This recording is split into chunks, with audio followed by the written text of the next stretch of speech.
Good morning, good afternoon, good evening, and good night. Wherever you are around the world, you are welcome to our live exclusive coverage of the final of Pro Tour Born of the Gods from Valencia, Spain. Rich Hagan, Brian David Marshall, and Hall of Famer Luis Scott Vargas with you to call somebody home as they win $40,000. Will it be the 18-year-old Jacob Wilson from Canada via Sacramento on Team Face-to-Face Games? He has come all the way with Malira Pod. Or on the other side of the table, will it be the ice-cool Arsenal munch Shaun McLaren from Magic Online? Can he do it with blue, white, red control? We are about to find out in the best 3 out of 5 games. Brian David Marshall, here we go.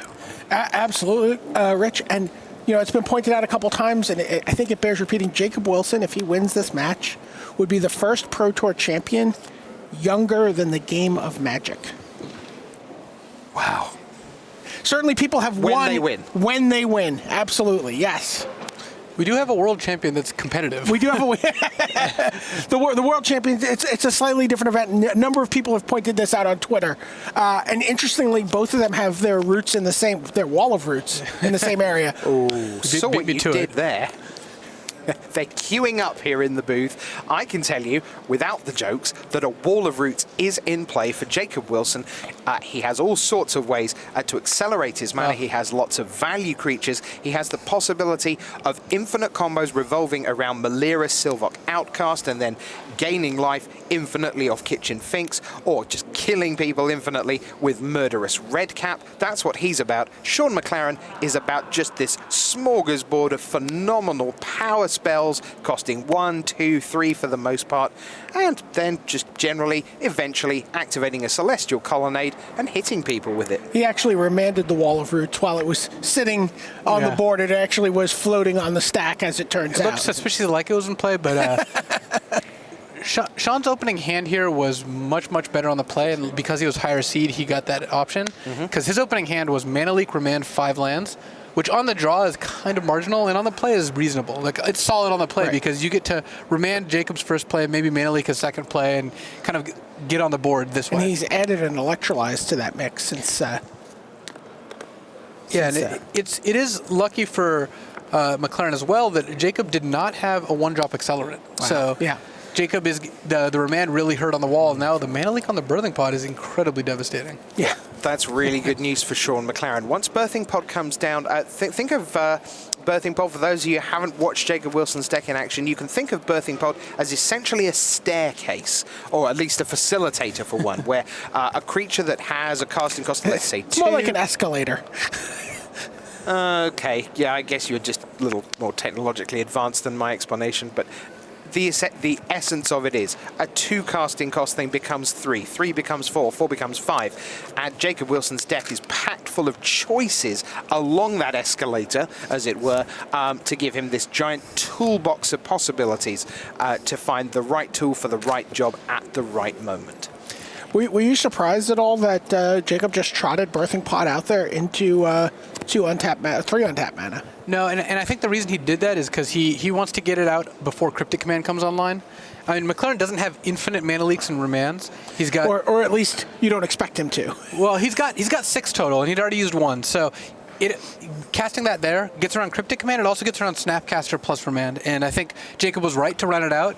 Unfortunately, McLaren's opening hand is very well suited. This is the kind of game McLaren wants to play, like making sure Jacob doesn't get on the board, having Electrolyze, having Snapcaster, being able to utilize all his 2-for-1s. Because all of McLaren's cards do trade with an advantage, as long as Jacob isn't, outpacing him by playing Finks and then while it's dying, playing a Red Cap, etc.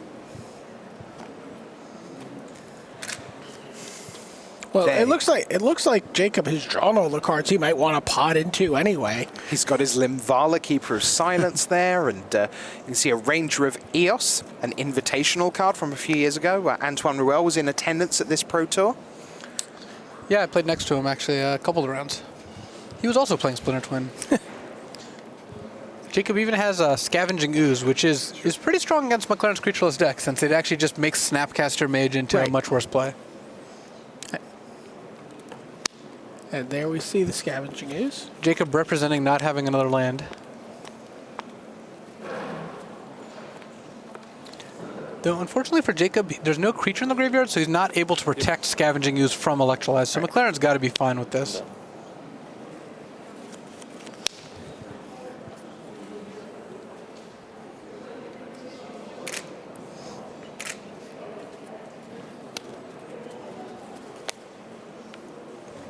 Just verifying that the Scavenging Ooze will indeed die to Electrolyze. Which has got to feel good. Yeah, I mean, anytime you can Electrolyze for a 2-for-1, it's nice. Anytime you Electrolyze something as good as Scavenging Ooze, it's awesome. Especially something that's so challenging to catch with, its pants down like that. Yeah, I don't think oozes can wear pants, but... Well, that's why their pants keep falling down. Yeah, they put them on one leg at a time. I don't know why, but the words flavor fail have just popped into my head there. This kind of feels like a preview of when if Ben Stark and I are in the booth at the same time. I just get to bombard him with flavor questions. You're not a kind person, are you? So many people think you are as well. I am a kind of person. Sort of like one, but better. So Jacob can get one free Scavenging Ooze activation if he wants. He has to pay a bunch of life to it if he wants to sack a fetch land. It looks like he's not going to take the option of reducing McLaren's Snapcaster targets.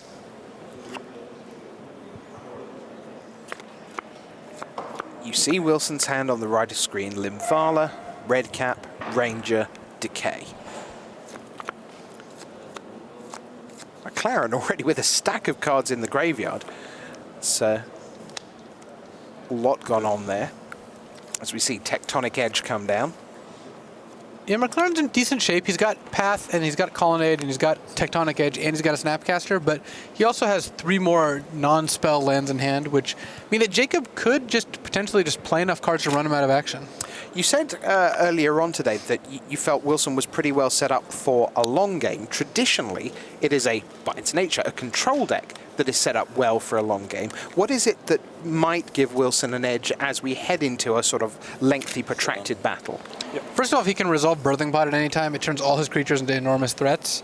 Second, cards like Ranger Vios, Revelark, Voice of Resurgence, Kitchen Finks, not Orzhov Pontiff, which he just drew, Gavany Township too. All those cards just mean that his cards operate on kind of like 1.5 to 2-for-1 most of the time. Right.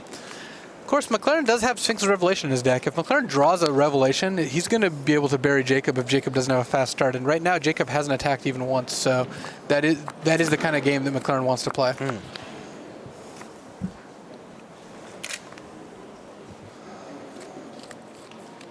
And Shaun McLaren can sit back on that Snapcaster here. Yeah, he might run it out here because Ranger getting 2 creatures is kind of annoying. He could just go ahead and mana leak that and get rid of it for good. Alternately, he could just say okay and then Snapcaster Electrolyze the 2 1-drops if they all come out. But I think that the play of just Snapcastering it is probably for the best. Less goes wrong this way. So I'm going to go find Mana Leak. I'm going to Mana Leak. And Mana Leak's certainly better to cast here than Remand, since Remand is good, if you don't care if they have a handful of cards, you don't care which one they play. Right. McLaren's settling in for the long game. That's also why his deck has more Mana Leaks than Remands. He'd rather just get rid of the card for good. Both Snapcaster Mage and Ranger Vios invitational cards. I was chatting with Rich Hone of Canada. Oh, interesting, yeah. Who lost the final of the invitational the week after Pro Tour Valencia in 2007 to Tiago Chan, and that is why we have Snapcaster Mage right now. Yep. And Hone was very upset about how good Snapcaster Mage is. I remember that invitational. I wasn't playing in it, but Paula was, and I actually lent him my vintage deck because wow. that was one of the formats. We're going to see double Tectonic Edge here. Yes, we are. Going to keep you off all your white mana. And that's especially good because Jacob doesn't actually have that many lands that naturally produce white. I mean, all the fetch lands do, but they do run out of targets here. And then another Lymphala drawn, it looks like. Or maybe it was a Revelark draw? Yeah, probably a Revelark. I mean, he's only got the 1 Lymphala, but if you're looking at, dorky white creatures without text in this matchup, I mean, Revelark is actually very good, but there aren't a ton of targets for it right now. It's also not very castable. Yeah, 5. It's also worth noting that McLaren did Tech Edge in response to Tech Edge, because you can only activate it if they have 4 lands, but you can activate both and then have them both resolve. Well, that was a good draw, too. I mean, McLaren drawing an Electrolyze, and Jacob's kind of priced into blocking with wall eventually And here. when he's already blocked in this exact same yeah. shape of the two creatures. Though Jacob does have an Abrupt Decay in hand, and there are no other targets in McLaren's deck besides one Vendilion Click, so it's not unreasonable to just actually Abrupt Decay the Snapcaster here. Sure. Block. Unfortunately for Jacob, the wall can't kill itself in response.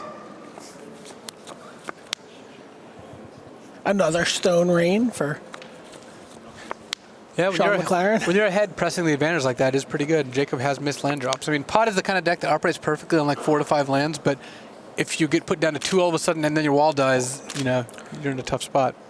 Just for newer players, Stone Rain, one of the oldest cards in the game. Very simple. Destroy target land.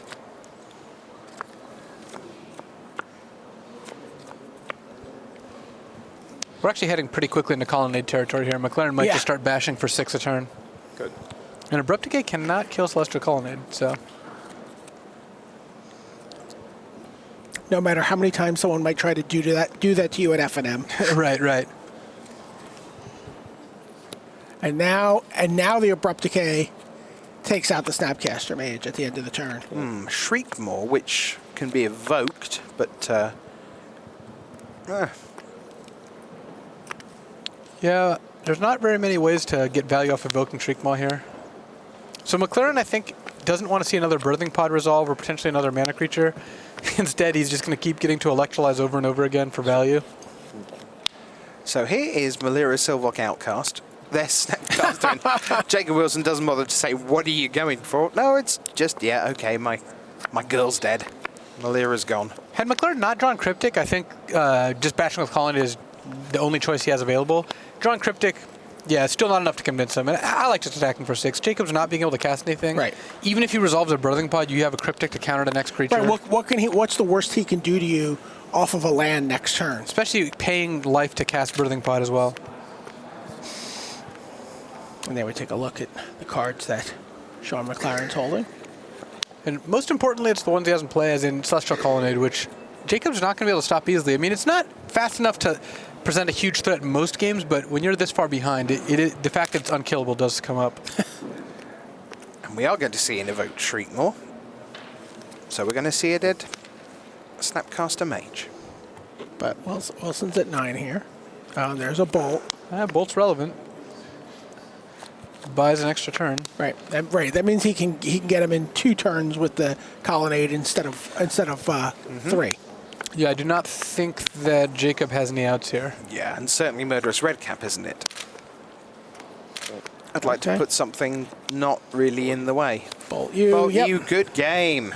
1-0 to Shaun McLaren. He leads in very short order. And disappointment for Jacob Wilson there. It is only game 1 out of 5, potentially. Right. It's not 2 out of 3. Just to remind you, we've had 2 out of 3 throughout the quarterfinals and both semi-finals, but we are now into the big one, the 3 out of 5. So, quick game 1 with not a lot of action going on there, Luis. And do either of these players need information from within the match to get a sense about sideboarding, or are they pretty much going to do exactly what they were going to do anyway? There's not as much play here as in some of the other matchups, just because Jacob's not going to board out Birthing Pod, so McLaren knows he's got targets for artifact removal, and is it Staticaster's going to be good no matter what Jacob does, that sort of thing. But it is interesting to see what number of Thoughtseize Jacob brings in, whether Jacob wants to potentially think about Slaughter Pact or Path for Colonnade. I don't think he's going to, but that is the sort of thing he could consider. Sin Collector and Entomber Exarch. Those are both excellent, yeah. Well, I like having both those. Why don't we take a look at the 2 players' sideboards? We'll begin with Shaun McLaren. That's who we're going to look at. He has plenty of one-ofs, as we'll see in just a moment. Pretty much everything is singleton, apart from Relic of Progenitus, Stony Silence, and the incredibly strange Porphyry nodes down there, bottom right. Everything else is single. Is it Staticaster, Counterflux, Timely Reinforcements, the Anger of the Gods, Threads of Disloyalty, yay! Crucible of Worlds, Celestial Purge, Logic Knot, and Wear Tear. So, Luis, let's get into this. What is he going to do, at least initially? So, I mean, the Staticaster seems good at picking off Noble Hierarch and Birds of Paradise, as well as the Stray Viscera Seer. Relic stops Jacob's combo, which is nice, especially since it's not too high of cost to play. It also just makes Persist a lot worse. Anger of the Gods is just one of the best cards you can have. Anger of the Gods is a card people started talking about specifically because of how good it was against the Birthing Pod decks, right? Yeah. And Porphyry Nodes, if it's not, for this matchup among others, I'm not sure, because Jacob has a lot of small creatures to kill, and he has to put multiple creatures in play to win the game. So Porphyry Nodes does seem strong there. And then, how could you leave threads out? You can't just leave that thread hanging there, right? Exactly. The main use for threads, because taking Birds and Noble is not great, is taking Voice of Resurgence.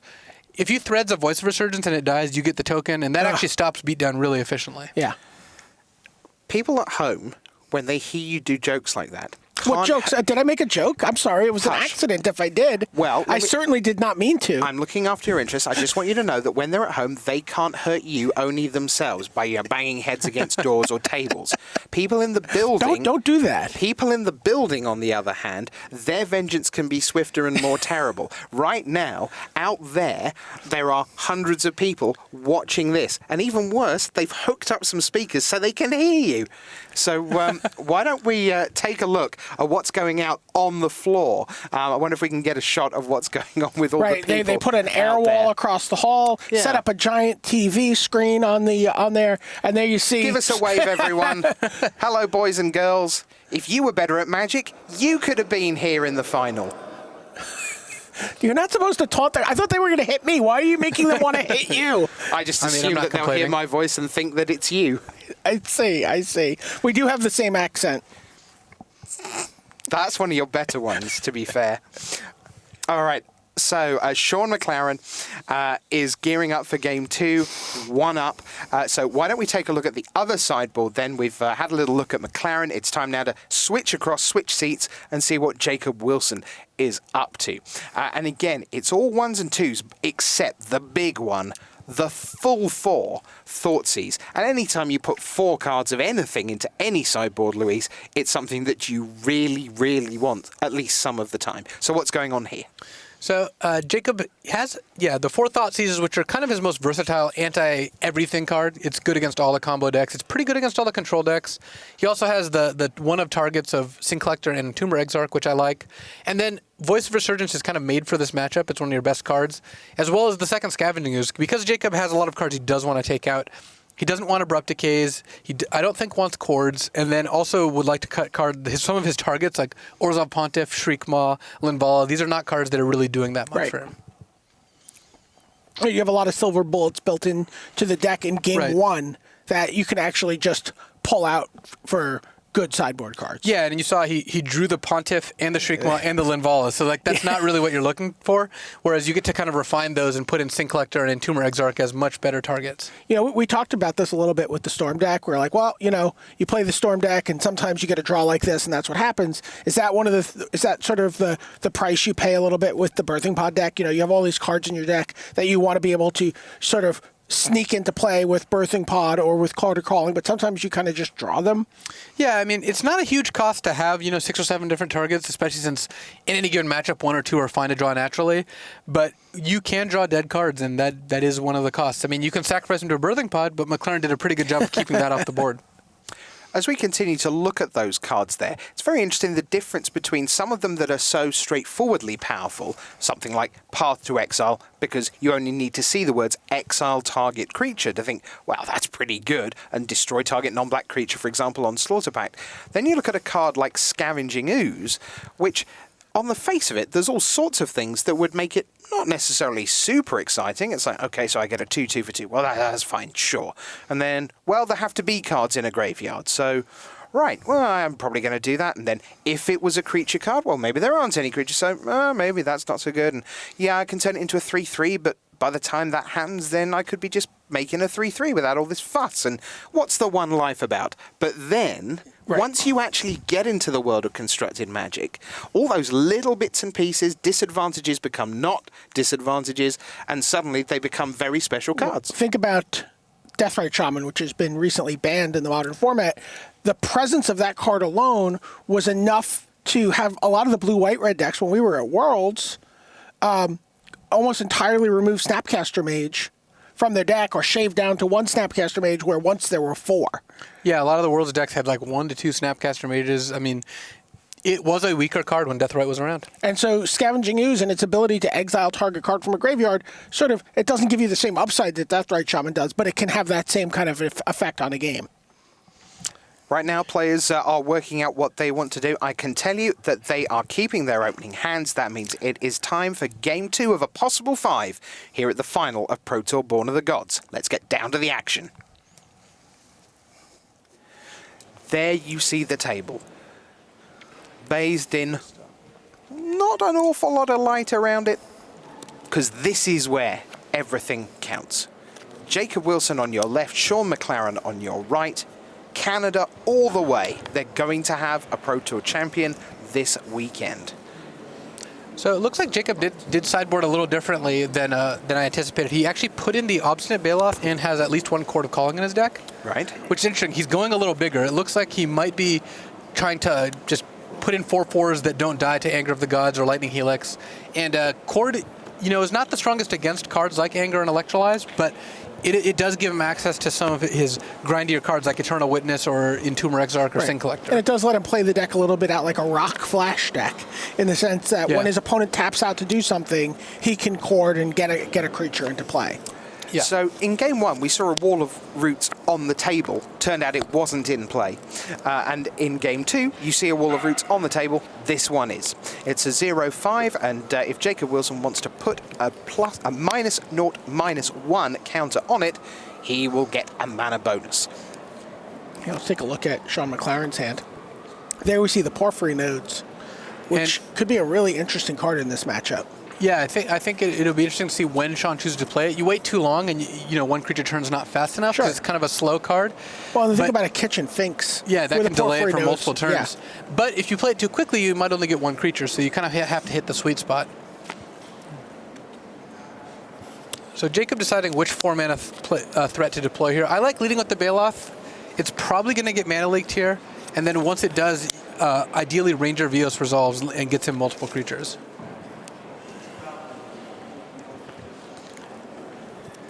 Though McLaren does have the option of just using Porphyry Nodes here and saving mana leak for Birthing Pod. I actually don't hate that, because then he only takes 4 unless Jacob plays more creatures. But playing more mana creatures leak those subsequent creatures. Right, and playing more creatures into Porphyry Nodes is kind of a losing battle. Here's what Shaun McLaren has done with his sideboarding. He's taken out 2 Lightning Helix, pair of Remand, and then 1 Vendilion Click. It was only 1 in the main deck. That's gone. 1 Cryptic Commander's gone, and 1 Spell Snare. Again, that was only 1 of. And coming in the other way is its Staticaster, 2 Stony Silence, his Anger of the Gods, 2 Porphyry Nodes. That just leaves 1 space to come in. Shockingly enough, boys, it's the Threads of Disloyalty. Yeah, and now the Stony Silence is actually impacting Jacob's play from McLaren's side. He might think that Jacob could be playing Birthing Pod and isn't. The truth is, Jacob actually just doesn't have one in his hand. Sure. This is going to be a well-fed Porphyry Nodes. Yeah, I mean, Wall of Roots is likely to be the first to go. I guess potentially Noble Hierarch, but looks like James is going to lead with the Viscerus here. Yep. At this point, I'd be pretty surprised if McLaren didn't play Porphyry Nodes, especially since he actually hasn't drawn red mana. He can't cast anything else. He'd love to be able to cast Lightning Helix or a Johnny Vengeance here, but instead, it's Porphyry Nodes or nothing. His only other play here, besides playing Porphyry Nodes, is potentially activating Tech Edge. But Jacob's on a lot more mana, and McLaren has double Sphinx's Rev in hand. So now is not quite the time when you want to be Tech Edging. We get to pick if there's a tie, right? Yeah. Let's get another look at Porphyry Nodes. Good. Not a card people may be very familiar with. Oh, why not? I mean, it's only an obscure card from Planet Chaos. So this is, a color-shifted version of Drop of Honey. Once a chase rare in the display case of many an early game shop. Yep.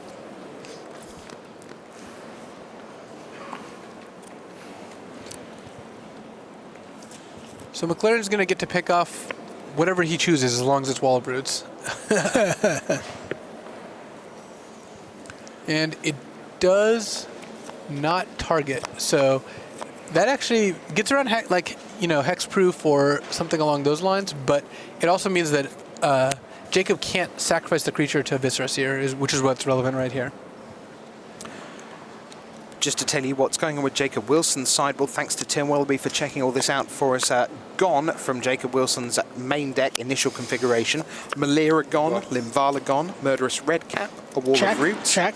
Orzhov Pontiff, a Shriekmaw is gone, Spellskite is out, and 2 Abrupt Decay have gone. Coming in the other way, 1 Scavenging Ooze, the Sin Collector, his 1 Entomber Exarch, his 1 Obstinate Baloth, 1 Voice of Resurgence, and then all 4 Thoughtseize. So 9 in, 9 out. So there's a Kitchen Finks. Viscera Seer is nice just because Jacob picks up a little bit of incremental value whenever one of his creatures dies, but at this point, McLaren's not actually in a position to do anything but bank on Porphyry nodes. He's at 16. Jacob does also know that McLaren does not have Wrath of God or Supreme Verdict or Cascade Bluffs in order to cast Anger of the Gods out of nowhere. So with Anger being the only sweeper, Jacob really doesn't have any reason not to just try to run everything out and kill McLaren before he draws red mana. So he's choosing the Noble Hierarch. He is Chord of Calling. Response are being targeted. Well, It doesn't target it. It just destroys And it. there you go. yeah. So if Doesn't target. Just go on the stack. if it's ruled that Yes. Jacob But once I choose it, let McLaren choose, then the Noble Hierarch's dead before he can chord. It's not clear that Jacob has done that. It's going to kind of be up to the judges. I untapped and pointed at his Noble Hierarch, and then he chorded and nodes once the ability goes on the stack and it resolves. I think it just destroys it. You have to give him the chance to respond to the triggered ability before it resolves. Yep. So you can do it. Yeah. So this is on the stack. Yep. So, but he can choose a different creature at this point. McLaren can choose a different creature But as it's long not as it's gonna wall, matter. bird, or noble. I do like this ruling because you can't just start your turn and point at a creature and say that your opponent let you resolve it. I mean, not that McLaren was trying to rush Jacob or anything, but there was a little bit of confusion over how this was working. We're just going to see the value play of Eternal Witness get back. Quarter Calling. We might. I mean, it looked like Jacob courted for 4 here, but he might actually just want to get like a solid Pride Mage. The thing is, if he's getting a Pride Mage, he might have wanted to leave more mana untapped so he could actually use the Pride Mage. So yeah, it looks like we're just Witness courting. Sure. So I would just like to get an extra permanent. Take out the Hierarch. That's fine. Take out the Hierarch with the nodes. Yeah, that had to be red mana this turn. I think McLaren is going to be in trouble if he doesn't draw it. I mean, he could potentially draw it next turn, but given that Jacob still has a chord in hand, it's going to be really hard. Jacob could actually potentially just gain infinite life here if he left Malira. And it looks like he took Malira out, unfortunately. Yeah, Malira's gone, yeah. We're just on the full-on no combos in the top 8 of any kind. A lot of people would be rejoicing. We're all sounding a little bit sad, but it's certainly made for some compelling magic down the stretch. Well, for everyone who talks about how broken Birthing Pod is, it's not. You don't actually need birth. I mean, this is still just like a good junk rock deck, the kind of deck you would have played in 2007 without To marginal success. So there is the crowd watching here. We see Josh Utter-Leighton there in the middle of that crowd, one of your teammates, Luis. There's Jacob Wilson. He's still busy playing. And it's 1-1 and 2 disappointing games, really revolving not around spells or sideboarding, but basically revolving around a row of lands or lack of them. Well, I do think that game 1 actually looks like that, but McLaren actually tricked us by just countering 3 of Jacob's spells, killing 4 of his creatures, then killing 2 of his lands. And destroying 2 of his lands, yeah. So that actually is the kind of game McLaren wants to play. He has the tools to force it on Jacob. Josh, Jacob actually had a lot of play that game. Yeah, I mean, he had the turn 2 Wall of Roots into Birthing Pod, into Thanks.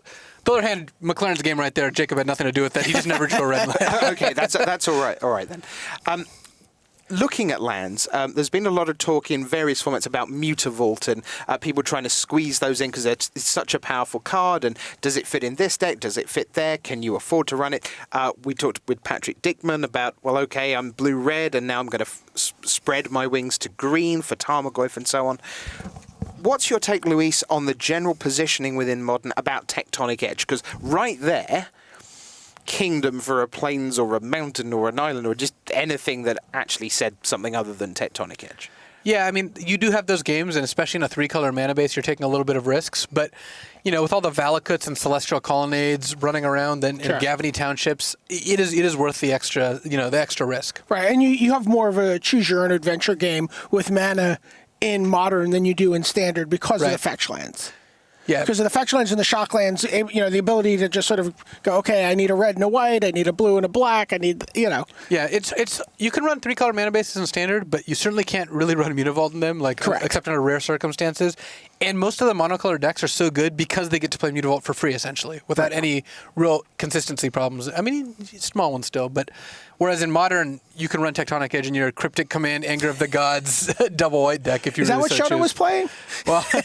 No, Shoto was just playing fairies. He was one of the few brave souls to venture into the Bitter Blossom. Yeah, that was a deck that I saw. You want to talk about Blood Moon? Yeah. Yeah, actually, Yuya played blue-black fairies against me at Worlds when I was playing Swans, and I actually Blood Mooned him out too. So, despite it being a 2-color deck, it's got a lot of non-basics. Yes.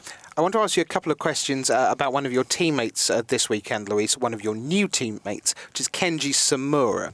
I wanted to know, in particular, something he said in an article long ago was that whether it was limited or constructed, you should always be looking at sideboards. And you should be basically planning, even in your sealed deck, that even if you like your 40, get every card out, see what the value is. Once you're into constructed, your opponent knows your sideboard, you're into a game 3 out of 5 set. Is there still value in making sure you get your 15 out, you shuffle them into your 75, you take 15, air quotes, new cards out? Or are you happy? I don't mind you knowing that the 60 I started game 2 with are the 60 I'm starting game 3 with. I mean, it's worth doing that, especially if you've shown your opponent a lot of cards in a particular game, just to let them know you are mixing it up, maybe. You are, potentially changing what you could be boarding in. And I think that especially when you have a deck like Melira, for example, where there are a lot of optional, good, viable sideboard plans, it is worth changing it around. Right. I think also, but if that's something you're going to do, it's kind of something you want to do all the time, right? Yeah, you do give up a little information if you only do it when you actually change things. So part of the idea is that you always do it. That being said, if you're playing a matchup where it's pretty clear how you're sideboarded, you don't have to do it. I don't think anyone should feel compelled to do so. Right.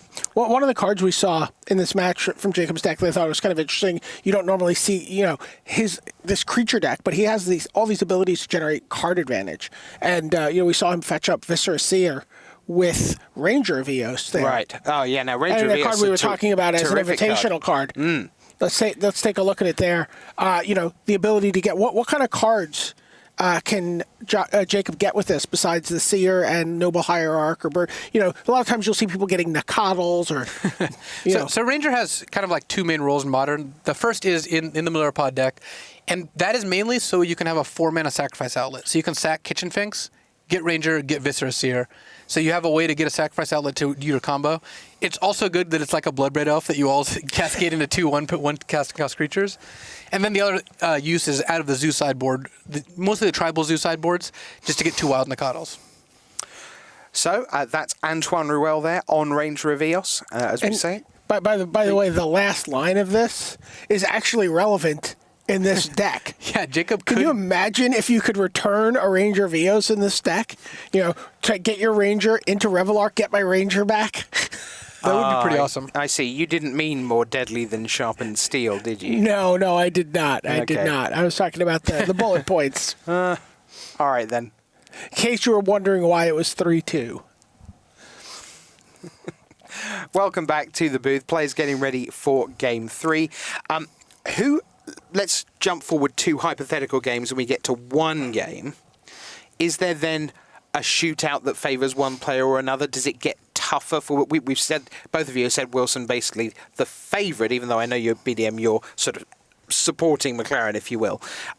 Does it become tougher the longer it goes for one side or the other? Or is it still pretty much, it stays the same across 1, 3, 5, 27, however many games they play? I guess I can't speak to each player's level of like mental stamina, because that is relevant. If someone's more suited to longer sets, that can matter. Assuming that's equal, because both these guys have played, for now 2.5 days, almost actually 3 days, since it's getting late in the day here. I do think that it's the same whether you run it like 3, 5, or 7 times.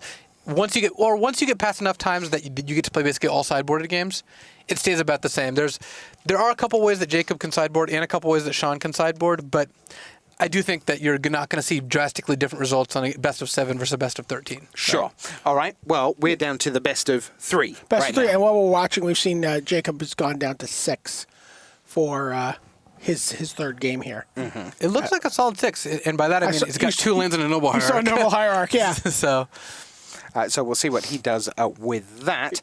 Again, we say that the format is relatively resilient in terms of mulligans, and we haven't seen them super malfunctioning through the top 8. So hopefully he can keep a decent 6, and we'll be underway in just a moment. Are you surprised with all the 1-mana creatures in Jacob's deck that we saw the lightning bolts come out?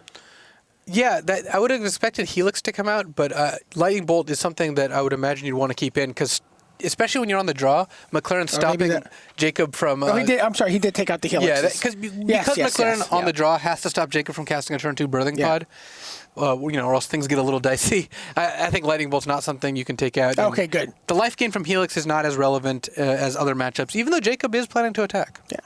Well, it looks to me like the players are getting ready. They're looking like they're going to keep. Jacob Wilson's certainly keeping his 6. We got 6 cards for Jacob and 7 cards for Shaun McLaren. All right, so any moment now, it will be time for game number 3. Here we are back at the table. Time to unfold those arms and unfold the continuing story of the final of Pro Tour Born of the Gods. We're away. What do you like leading off with here, Noble Hierarch or Thoughtseize? Definitely Noble Hierarch. I mean, the only way you really lose on Noble Hierarch is when it gets electrolyzed, which isn't going to happen on turn 2. And then this gives you more options on turn 2, especially if you draw something like a Voice of Resurgence. But if Jacob is really worried about getting a Thoughtseize mana leaked, I could see leading with Thoughtseize. The thing is, even if you play Noble turn 1, you're probably not running out Birthing Pod turn 2. I just like the outs to drawing Voice of Resurgence, assuming his lands cooperate. They might not. Thoughtseize, let's take a look. Oh, he sees a kind of land-heavy hand here from Shaun McLaren, and only a Cryptic Command and a mana leak as... normally we would say action, but I guess reaction is the correct term here. Yeah, and my guess is that Jacob takes the mana leak, which lets him seize the opportunity to cast a Birthing Pod before Cryptic Command comes down. And then McLaren's going to have to then draw either another 2-mana counter or like a burn spell, some kind of kill Noble Hierarch.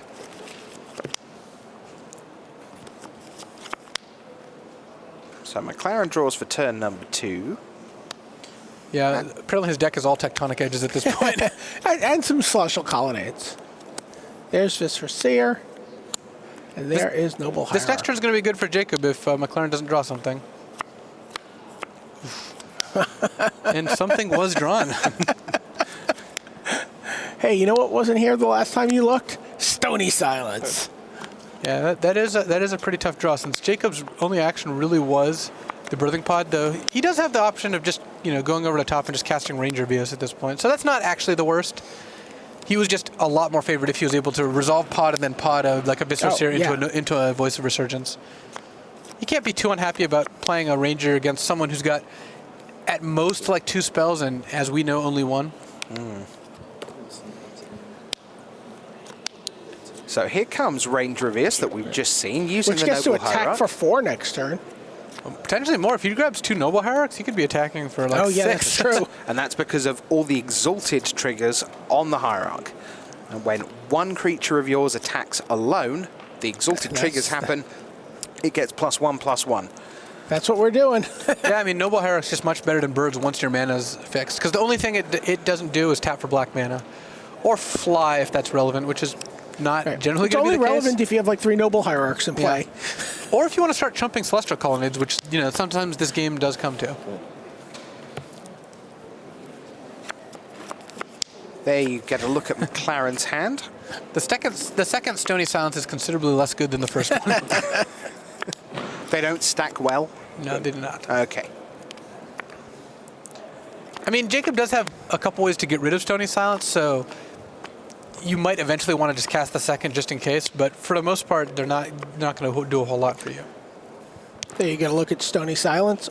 Activated abilities of artifacts can't be activated. Kind of a quiet card in Innistrad. Is Birthing Pod an artifact? It is an artifact. There's a shock. Basically, the reason you have Stony Silence in your sideboard is to hose Affinity, and the splash damage against Malira is nice to have, but I mean, this is the card you want against Affinity. If you play it on turn 2, it's pretty tough for them, but it's pulling double duty here. Combat, says Jacob. I don't hate just tapping Jacob's team and drawing a card here.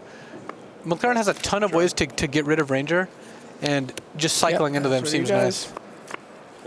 Well, that's land. But anytime you do that, you get one closer to something that is relevant.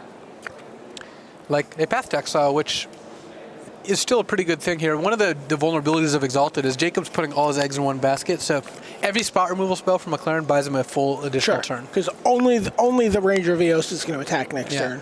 And it's not like McLaren's dead in one hit either. I mean, he's got enough life to take a couple hits first. I mean, is he going to play the second Stony Silence? Yeah, I think he might as well. Is it Staticaster would obviously be a little bit exciting. Yeah, I mean, the Viscera Seer does let you sack Noble, but if McLaren just shoots the Viscera Seer, then shoots the Noble Hierarch. Yeah. And look, McLaren immediately got rewarded for playing the second Stony Silence. Turned out that was actually a very good draw.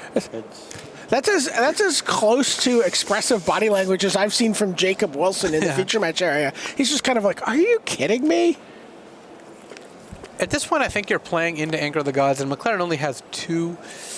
Maybe you just run everything out there and hope that's enough. There also has to be some thought to attacking with something other than Ranger in order to split up the Exalted triggers.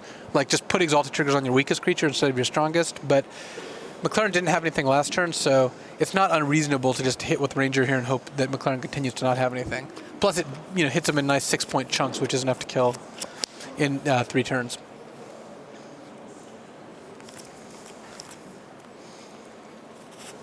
So you're saying Anger of the Gods be damned? Yeah. I think it's very reasonable to just, dump your hand on the board here. Combat. Yep. I've played Exalted theme decks like this. Yeah. Attack for 7. Yep. With my 1/1. So now Jacob has a decision too. He can get a free land or he can sack to Viscera Seer. It's like, would you rather... Yeah, I was just thinking about that. I don't know which I would rather. I think it's close. I'd rather get the land though, which Jacob does. Just because you're on 3, you've got to think about what happens if you get hit by a mass removal spell. And you can actually use the mana here. And the scrying is marginal value, whereas getting a land out of your deck or getting a free land in play, the thinning is not that big of a deal. But it's not like it's an actual card in hand. You're just getting knowledge of a card. Right. Yeah, if it was just draw a card, certainly sack to Viscera Seer. But that is unfortunately not the case.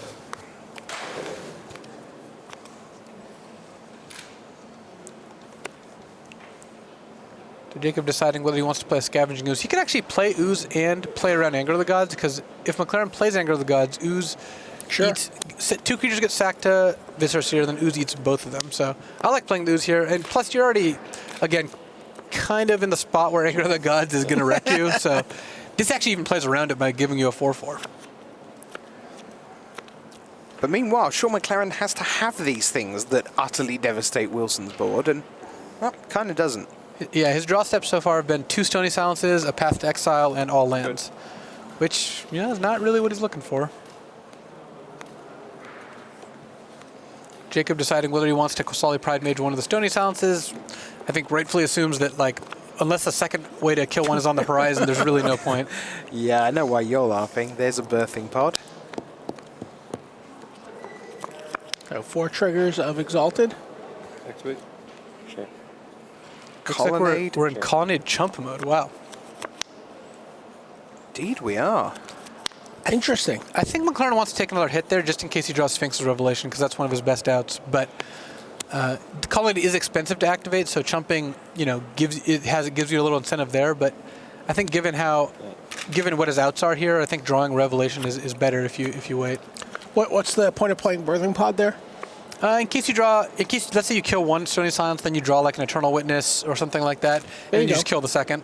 Plus, it's not doing anything for you in your hand. All it does is bluff something, and McLaren's way past the point of playing around cards. I mean, he drew a Porphyry Nodes here, which has got its work cut out for it. Maybe a little slow. Yeah, it looks like he might be on the plan of just like chumping with the Celestial Colonnade again. Combat. Yep. Combat, in we come. Yeah. Sure. You're happy to just take that all day if you're Jacob. Oh yeah, just tectonic edging McLaren every single turn is awesome. Yeah. Jacob actually has an interesting decision on whether to cast Thoughtseize or not here, just because McLaren has 2 cards in hand and isn't casting anything. Right. There's a pretty big chance that he just has no spells in hand or no good spells in hand. So I actually don't mind waiting on the Thoughtseize here. Like, it's not unreasonable to play it. I'm not saying that, but I think that the odds that McLaren has something good in hand are basically 0. Right. And he actually manages to get the Porphyry Nodes.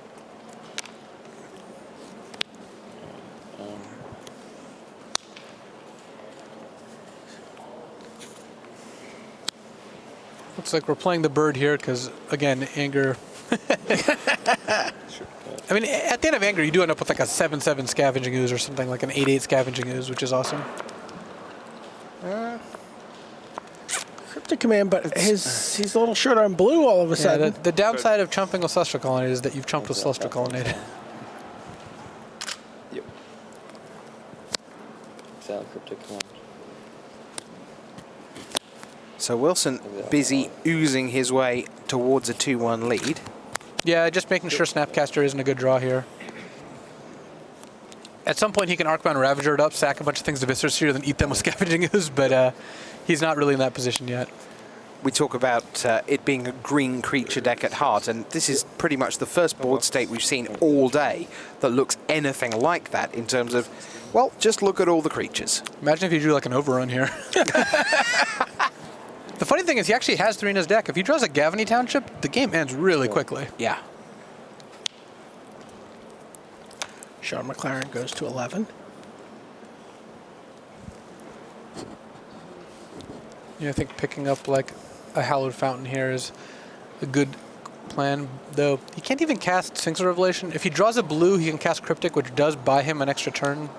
But he's going to need to draw blue into like Anger, into a way to kill Ooze, which is not impossible, it's just difficult. Right. Yeah. Yeah, Modern is certainly a format where the size of creature isn't necessarily as big of an issue as it can be in some other formats. So the size of the use, Path to Exile, he just says, nah, go away. So just kind of interesting, you see that Shaun has drawn, 3 sideboard cards here, the Stony Silences and the Porphyry Nodes, and they kind of come at the expense of things that his deck does well. Yeah, and the Stony Silence, I guess drawing 2 did end up being good because of Pride Mage, but drawing 2 is not usually what you want. Right. Drawing Porphyry Nodes on turn 6 is not nearly as exciting as earlier. McLaren passes the turn.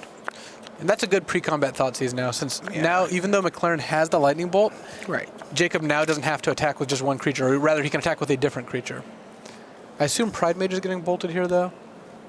He could bolt Ooze, but then I think that Jacob just wants to sack like birds and like a Noble to feed the Ooze.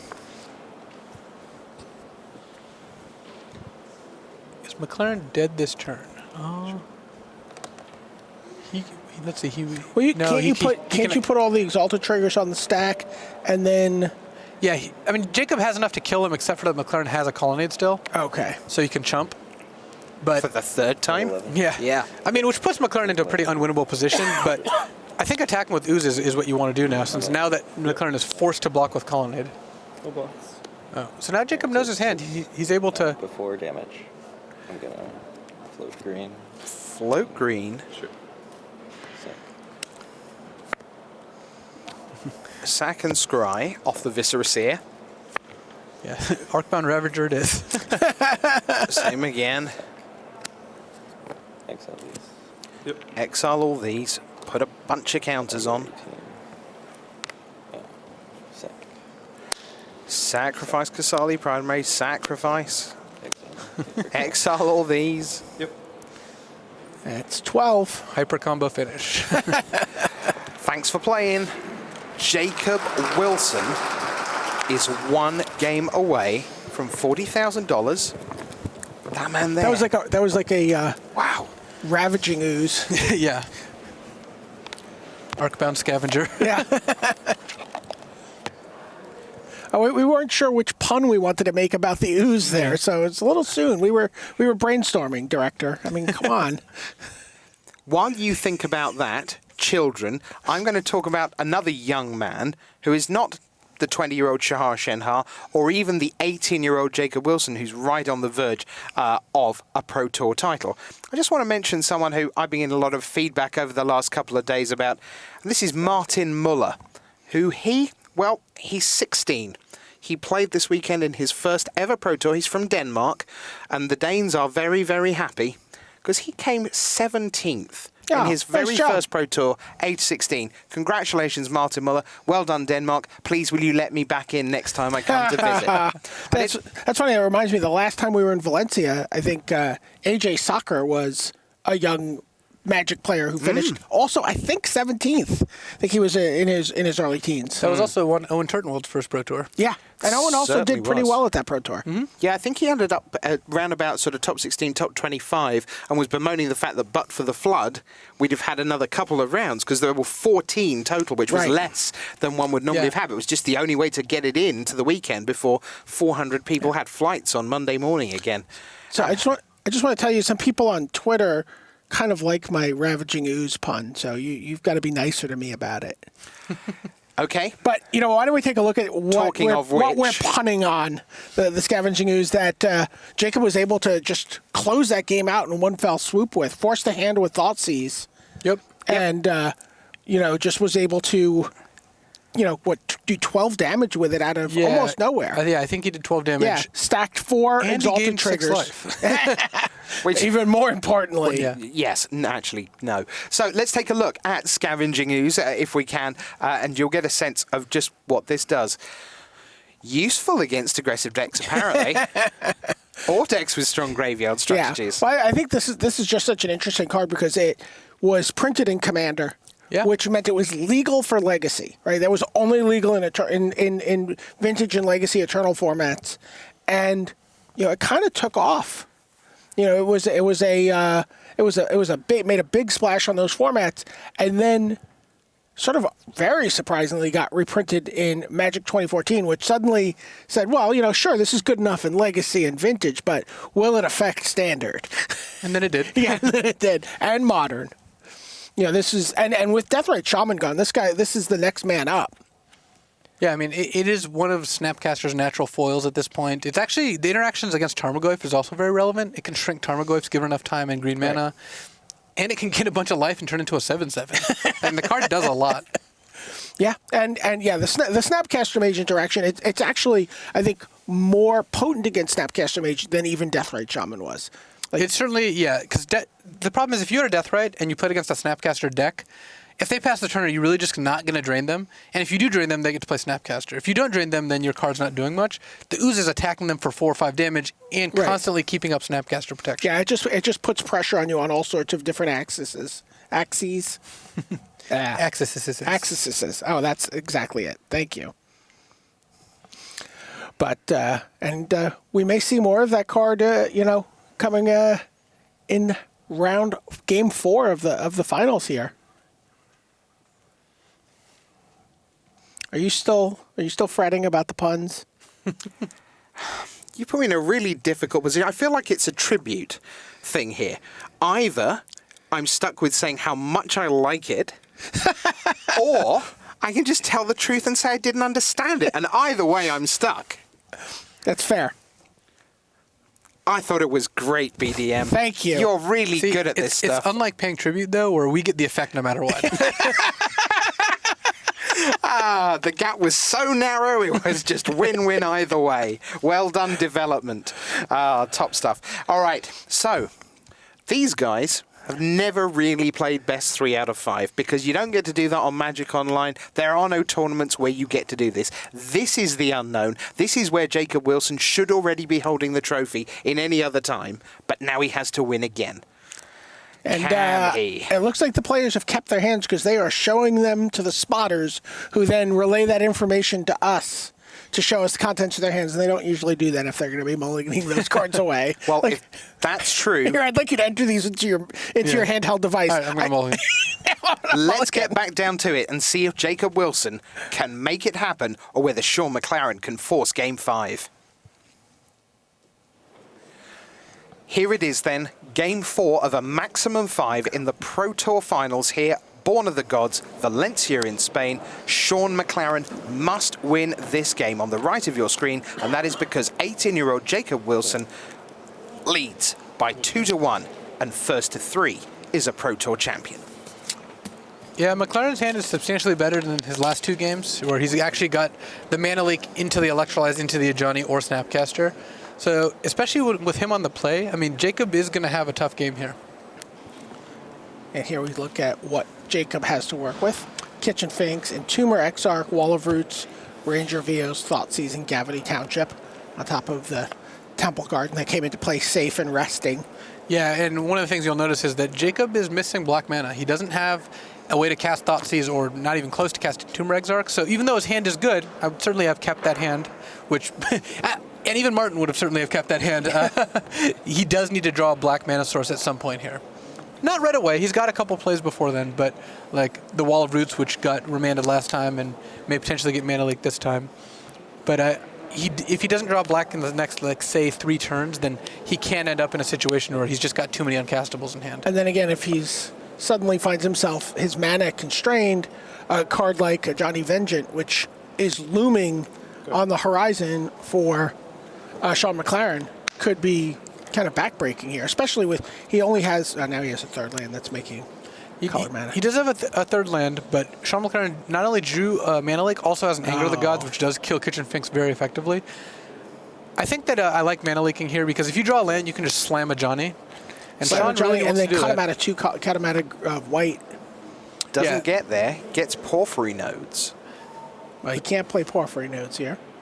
So, and Shaun's in still an okay spot. He's got an Electrolyze, and as it turns out, if Jacob doesn't draw a land, he's not casting anything this turn. Except, well, Ranger Via. So I guess he had the Township to do that. Right. This is still not the worst for Shaun McLaren here, since Jacob gets 2 1-drops. Shaun then, end of turn, Electrolyzes the Ranger. Presumably 2 draw steps yields him a land, hopefully not Celestial Colonnade.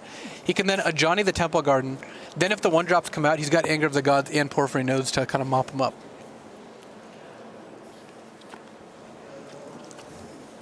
Jacob not on the beatdown plan this time. Yeah. Says, I really need black mana. Yeah, both players are not able to cast the spells they want, at least not right now. So...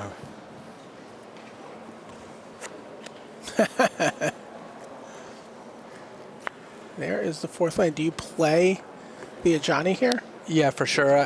Having a Johnny out and a bunch of removal in hand is exactly what you want to win the game. If Shaun had less removal, a Johnny would be a little less tempting maybe than like Snapcaster Mana Leak. But given that you know that Jacob has double Township and not enough black, and that you can kill any creature you can play with Anger or Porphyry Nodes or Snapcaster, or even Ajani, just getting the Ajani out and just kind of forcing Jacob into playing things is much better.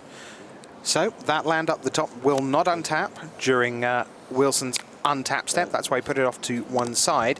Does still manage to cast a Birthing Pod here. McLaren draws. Ajani at 4 loyalty. Destroying all lands of Wilson's is a long way off right now. And one kind of cool thing about Ajani is he can start locking down Birthing Pod. Jacob gets 1 guaranteed use out of it. Ajani can then prevent it from untapping. Planeswalker in need of a haircut, doing the business for Shaun McLaren. You sure Johnny's personal stylist didn't ask him to grow it out that way? So there we see a Bird of Paradise. Now, is that going to get just immediately potted away? If it resolves, I mean, McLaren does have some incentive to Snapcaster Mana Leak this. He knows it's going to get potted away and likely into Voice of Resurgence, right, which does make things a little trickier. On the other hand, he could just Anger of the Gods away the Voice, but the more he delays Jacob, the better with an Ajani in play.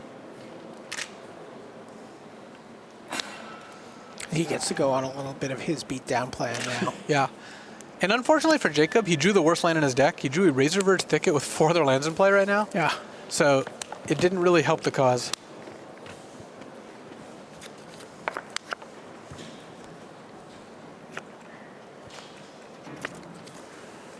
It's all good stuff in hand for Shaun McLaren. Yeah, I mean, Nodes is a little slow right now, but still, Anger, Electrolyze means Jacob is not going to easily be able to damage this Johnny anytime soon. Johnny Vengeance might force a Game 7 here. We might see it ultimate. We said it was a way away. Well, maybe it isn't now. It's getting closer, especially if Jacob still can't cast basically anything but 1 spell a turn. Though, Kitchen Finks is a reasonable threat. It immediately gets potted into a 4-drop, which... Assume is Entomber Exarch. He's got that in hand, unfortunately. Oh, no, that's right. Harsh. But it could be a Murderous Redcap to knock 2 loyalty off of Johnny, which will then buy Sure. Jacob a little bit more time. Unfortunately, even though that delays a Johnny can then lock down Birthing Pod, and McLaren can then just anger the gods everything away, and we're kind of back in the same spot. Johnny's a little lower, but Jacob's out of more resources. Well, Johnny Vengeance has been the best friend, well, maybe not the best friend, because that's obviously Threads of Disloyalty, but the second best friend of Shaun McLaren through this top 8. It's done lots of laying in work for him. And got to say, he's looking favourite at the moment. Yeah, Jacob, I mean, has a lot of options. Pod usually does, but none of them are great. And Thoughtseize is not one of the options available to him. no. So yeah, I think that Finks into Redcap is a pretty reasonable line here. Though it's still, again, trumped by kind of what McLaren's got going on. He could Finks into like Obstinate Bailoff. That's actually a decent option against Anger of the Gods. So, and you don't have to knock a Johnny down this turn. It's got another turn before it ultimates. So getting an Obstinate Bailoff actually could be decent here.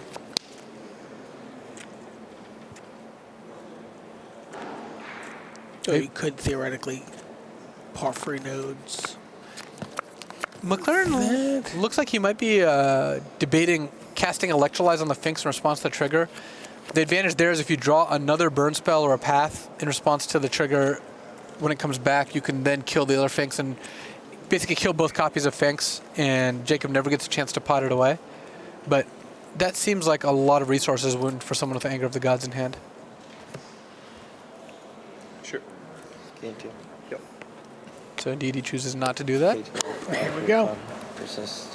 Stay at the same life total. Persist, stay at the same life total, he says. So now the question is, does he want to play around Anger of the Gods, or does he want to just guarantee get 2 Looks off of like Johnny? he's singled out a Redcap. Yeah, it looks like that's the plan. Redirecting it, Johnny.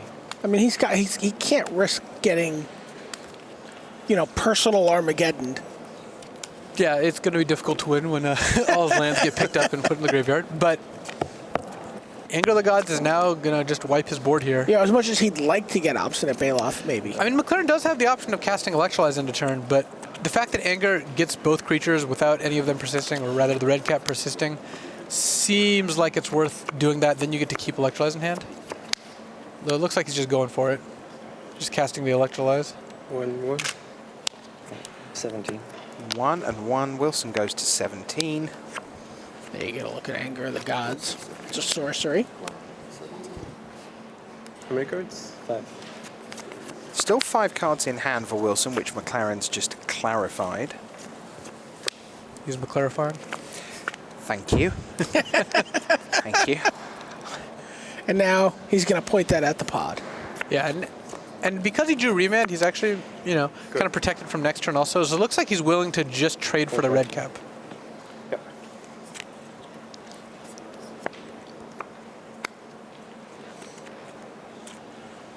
There's a black land. The long-awaited Godless Shrine, though, might be too late at this point. I mean, Thoughtseize is not incredibly effective. Also, Remand is very good against someone who just draw their first source of a new color, since you're guaranteed to be able to stop whatever spell came off it for a turn. Depending on how much Jacob wants to gamble, he can also attack a Johnny, trade with Snapcaster, come back. In response to Red Cap's trigger, use Township to knock off the persist counter, deal the full 2 to a Johnny, and have a fresh Red Cap out. But that play does so badly against a spot removal spell that he might want to Thoughtseize first. And here we go. Thoughtseize, this is what he's going to look at.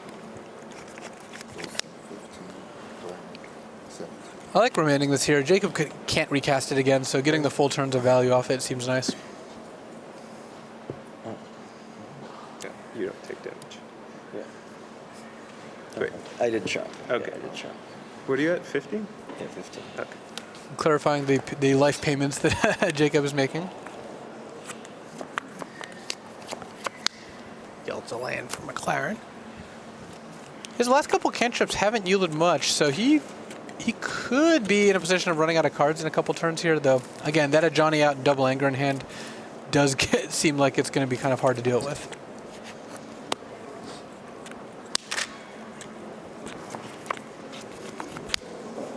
There's a Kosali Pride Mage, which means the Murderous Red Cap attacks for 3. So you can no longer trade with Snapcaster Mage. This is I think, pretty easy chump than anger at this point. Yep. And now you just hope Jacob plays a birds also. I don't think it's wrong for Jacob to play a bird. I mean, he's got 2 in hand, and anger gets him pretty well here, so he's obviously got to be thinking about it. I mean, there's no way that he's not considering that, but yeah, it looks like he's just going to avoid that situation entirely.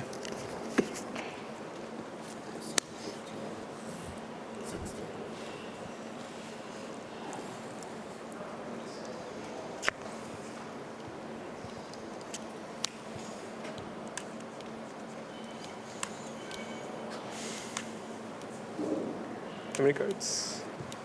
You keep checking, Shaun.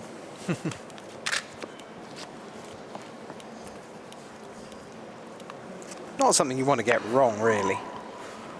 No, though it doesn't affect Shaun's plays all that much. I mean, at this point, I don't see how you pass up angering 2 creatures, especially since one is persist. Especially since you have a Planeswalker and have mostly lands in hand.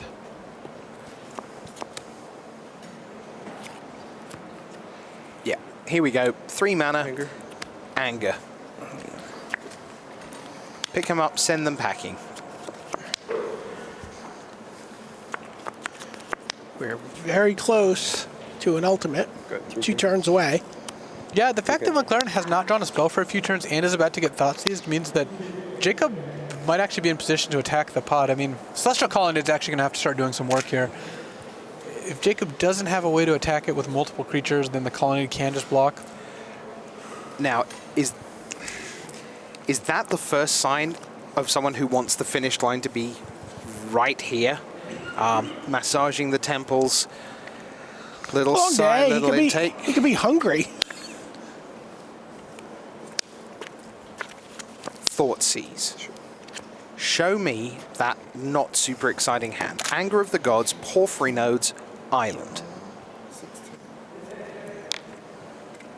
Anger being the card that has immediate impact, I think that's what you're going to want to end up taking, but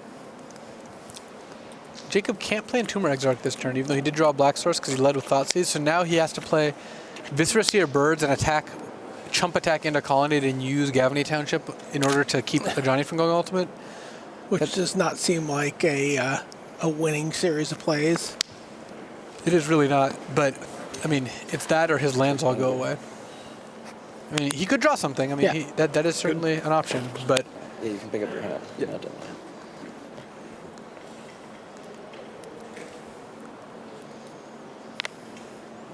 Yeah, Birds into Viscera Seer seems like the only option here. There are very few cards Jacob can draw to affect a Johnny immediately. I mean, Murderous Red Cap is one. That's about it. I mean, I guess like Court of Calling or Birthing Pod both give you options, though Birthing Pod can't quite hit a red cap with this current configuration. Go ahead. Jacob's 1 mana short of using Townships, and now he's going to have to use it next turn.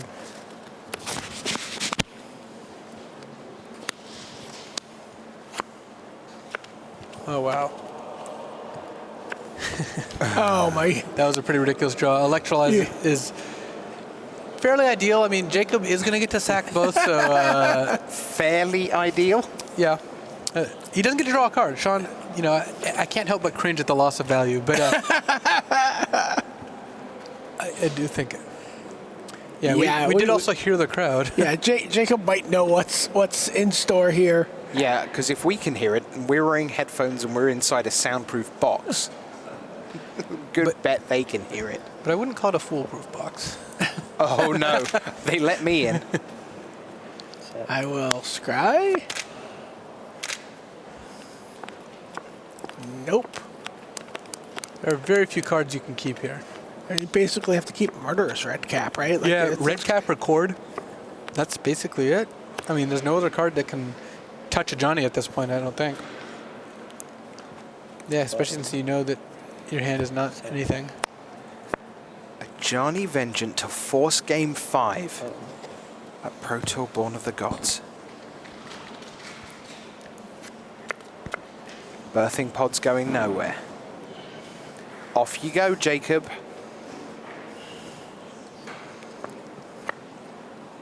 Voice of Resurgence. I mean, Jacob does get to cast Exarch and Voice, but it's going to be tough beating a no lands in play. Like, he has to attack through a colonnade, I guess. He does have a Birthing Pod. He will get to untap the pod and then play a single land and start using pod. So this game's going to be close. It's not over, but it is definitely close. He can also Exarch back something if he wants, but then he can't really play it and Voice all that effectively. He knows about the Porphyry nodes. I think eating the Porphyry nodes is pretty good. You can Exarch back. I mean, if you had the red cap in the graveyard, I'd still be a bunch of black mana short, actually. So. Clearly needs more Blood Moon. Yeah. There's the Voice of Resurgence. You can also get a Birds, and then he can activate pod next turn. Here's Entomber Exarch. I'm gonna.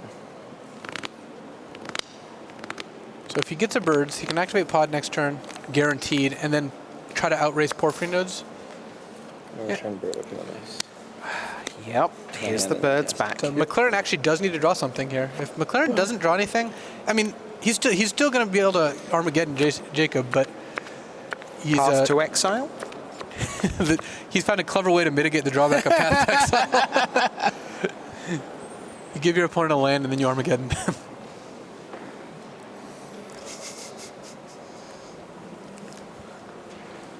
You got to get the bird here, right? Yeah, if he gets the bird, then you're just hoping Jacob doesn't draw a way to activate pod. Alternately, McLaren could just plus a Johnny on Birthing Pod past the turn, leaving Colonnade up as a blocker and then cast Path, or just cast Path on the Voice now. See what he does. It's either Voice or Bird, depends on which line he wants to take. It looks like he's going for the Armageddon this turn. Jacob, I think, is incentivized not to search here. Yeah. And that's what he's going to do. Or not going to do. I don't mind tempting Fate if I'm McLaren and waiting an additional turn. No, I guess actually the Gavany Township makes that not great. So, yeah, it looks like this is the plan. And now... Wow. Jacob's on 10. It's been a long time since we've seen a Pro Tour board state like that, Brian David. Yeah, why Marshall. did those cards get really, really big? I think. Yeah. No, you know. So Jacob, if he goes to 6, if he draws a land this turn, he can go to 4, activate Pod, sack Exarch, get Revelark. If he doesn't, then he's just dead to the colony and can't activate Birthing Pod. Let's see what he draws. Oh, It's a land. yeah. He's pretty excited, and so are the crowd. He might actually be able to win this. Like, he's within striking distance. This is insane. Oh, wow. Porphyry Nodes is going to eat the Voice of Resurgence now. And But then, leave a 2/2 behind. yes. Like a forest. Sure. Attack for 4. Attack for 4. McLaren goes to 12. Sack of Exarch. Jacob Wilson is playing very fast Magic. Most people only do that when they're against the clock or they think they're going to win. And you're at Yeah. I mean, he just knows what he's doing and knows he's only got, one line of play here. So if McLaren does not draw anything, He can attack with Colonnade trade, but then Jacob gets multiple things back. He can just pass and try to have Porphyry nodes work. McLaren actually does need a good draw step here. All right, I get an elemental token. Elemental token. Rereading Porphyry nodes. Draws a card. Yeah. Both players were empty-handed as of that draw step. Hellbent. And one of them was empty-landed. So here we go. So we're getting back Exarch, Voice, Viscera Seer, or Birds, or Wall of Roots.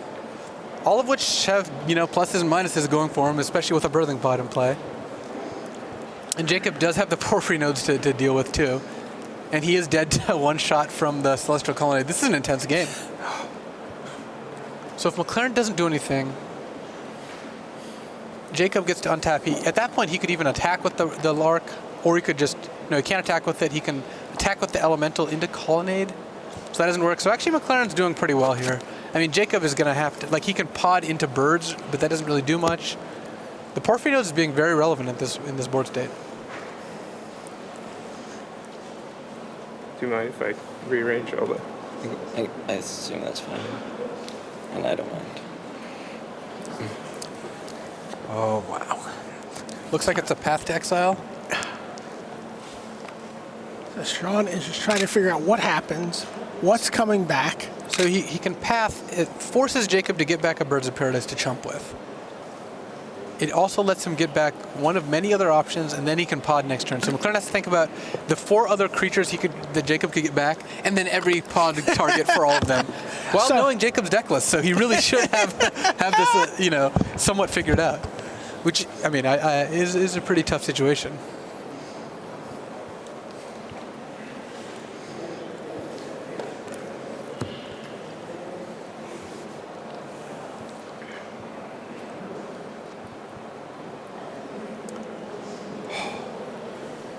Johnny Vengeant, you can see in the graveyard there, has done the ultimate that any Planeswalker can, and still Jacob Wilson will not go away here in Game 4.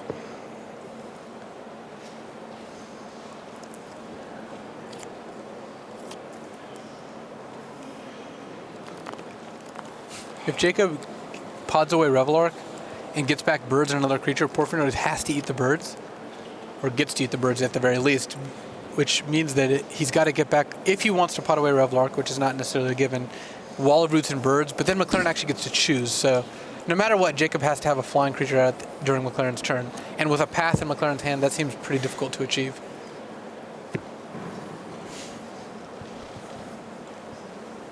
Huge moments for these two guys. The card in Shaun McLaren's hand is Path to Exile. The card in Jacob Wilson's hand. That's his sideboard. That he's He has one card there. in hand. It's Obstinate Baloth. Which is not doing a whole lot of work here. I suspect Jacob is never going to have 4 mana again this game. Something's gone very strange if he does. Just the one right now. Imagine if you could pot away Revelark into something that can destroy like a Mold Shambler or something with Kicker, which I guess doesn't actually even cost 6. But I'm sure Conley would know what could destroy a land for 6 mana. Isn't there actually a green Exarch that costs 6 mana? Yeah. I think it's Brutalizer Exarch, Brutalizer yes. Exarch. But I think it's non-creature, so you could activate the Colonnade. All right. McLaren looks at his Path to Exile again. At some point, someone has to make a play. Oh, okay. They've passed. So Wilson at 3. There's a land. So it's still the Path to Exile in hand for McLaren.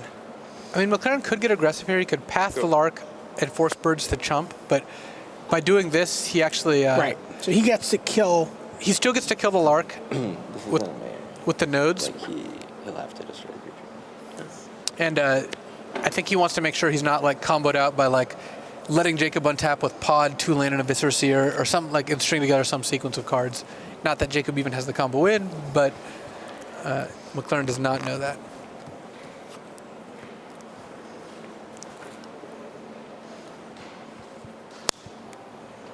I'll just nip in with this Revelark then, if that's all right.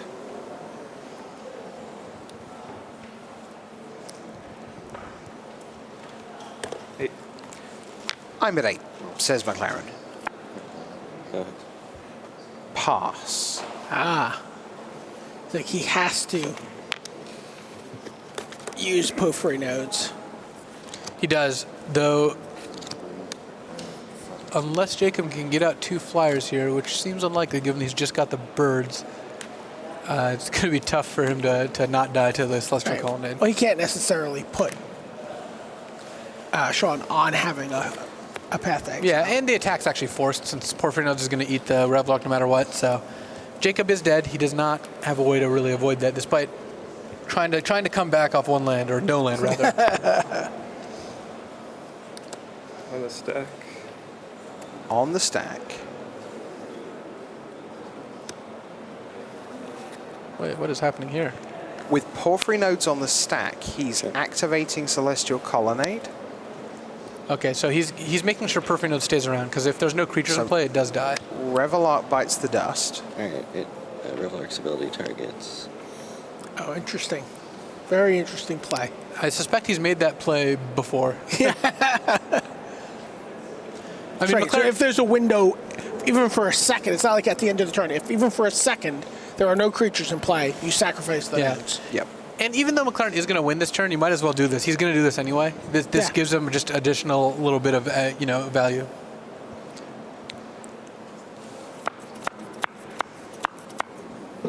Just show him the path. Yeah, you got to go through it. I mean, there's no reason not to play as precisely as you can. Yeah, get the wall. Interesting. Those 2. Sure.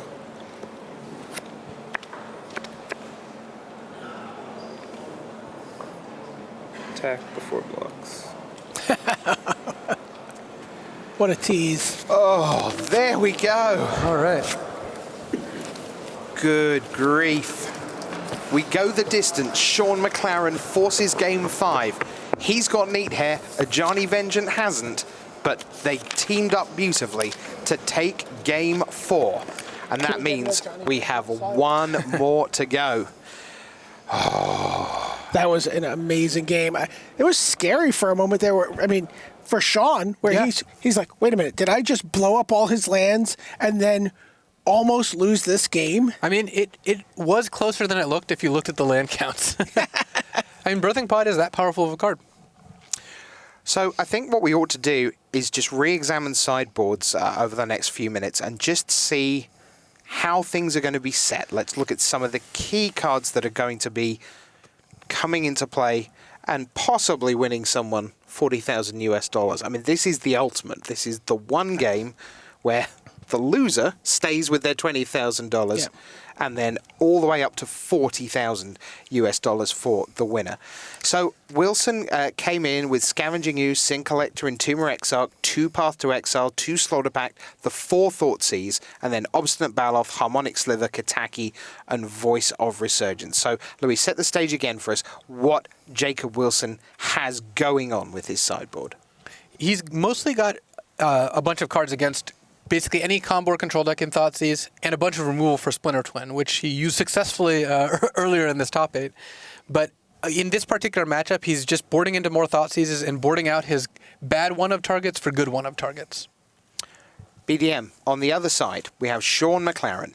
He had an Izzet Staticaster, 2 Relic of Progenitus, 2 Stony Silence, a Counterflux, Timely Reinforcements, Anger of the Gods, Threads of Disloyalty, Crucible of the World, Celestial Purge, Logic Knot, Wear Tear, and 2 Porphyry Nodes. So give us a sense of what he's been doing and what we can expect in this last game. He's been bringing in the Staticaster, he's been bringing in the Stony Silence, the Anger of the Gods, the Thread of Disloyalty, and 2 Porphyry Nodes. And we've seen all of his sideboard cards.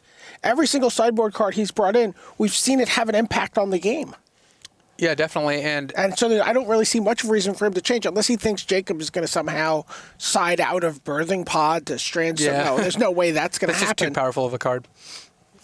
Something very interesting, to me at least, is happening off camera right now, and that is that Jacob Wilson is not in the feature match area.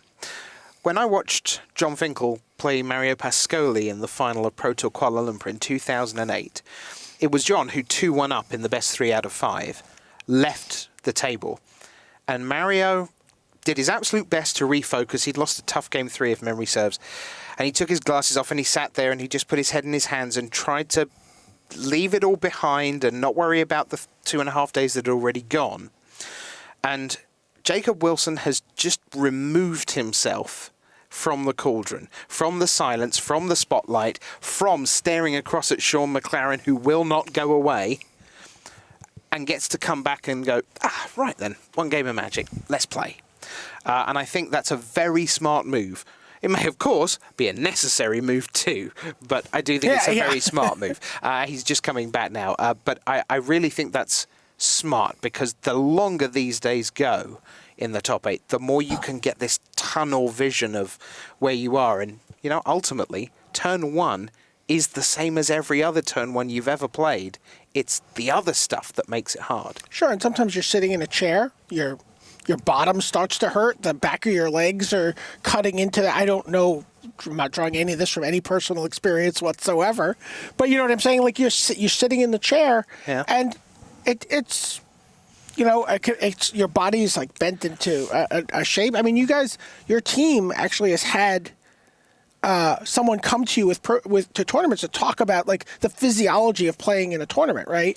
Yeah, one of actually the local Magic players, Chris Baker, is a chiropractor. He plays at the Superstars Game Center, Channel Fireball Game Center now, and he has actually adjusted, members of the team and like given us advice on posture. And it's actually important. I mean, when you're playing 3 days of a tournament, the how you sit is definitely something that you want to pay attention to, even though it is not easy to remember. Right.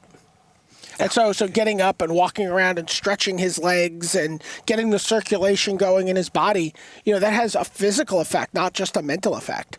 Yeah, no.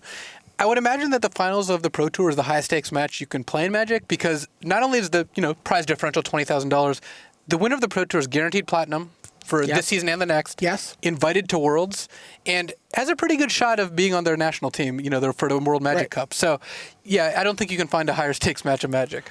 Excuse me just one moment. I refer you to Ari Lax against Louis Scott Vargas on the last round of the Swiss of Pro Tour Dragons. That was a big one too. That was a very big game. I played against Ari Lax in the last round of Pro Tour Dragons Maze, where the winner was platinum and the loser was gold, and that was it. I mean, there was no other way to slice it. And you've put it to such great use so far as well. Well done. It's even higher stakes than that. On top of everything else we've just said, at the beginning of day 2, we instituted the new King of the Hill seat in the feature match area. And at the end of the day, Jacob Wilson was the King of the Hill. And he has not lost yet. So does that mean if he wins this, he starts at the next Pro Tour as the King of the Hill? He will start in the feature match area in Atlanta as the King of the Hill. Yeah, he sits in round 1, and if he doesn't lose for 19 rounds there, he just gets to sit there and start bringing in the comforts of home. Little stereo in the corner, one of those little lava lamps maybe, and just, hey, welcome to my house. I've been here for a Pro Tour and a half, it turns out. Yep. You can do that. The players are shuffling. Rest assured, you're not missing any actual Magic while we burble away in here. You're not missing any Magic in the booth either. Yeah.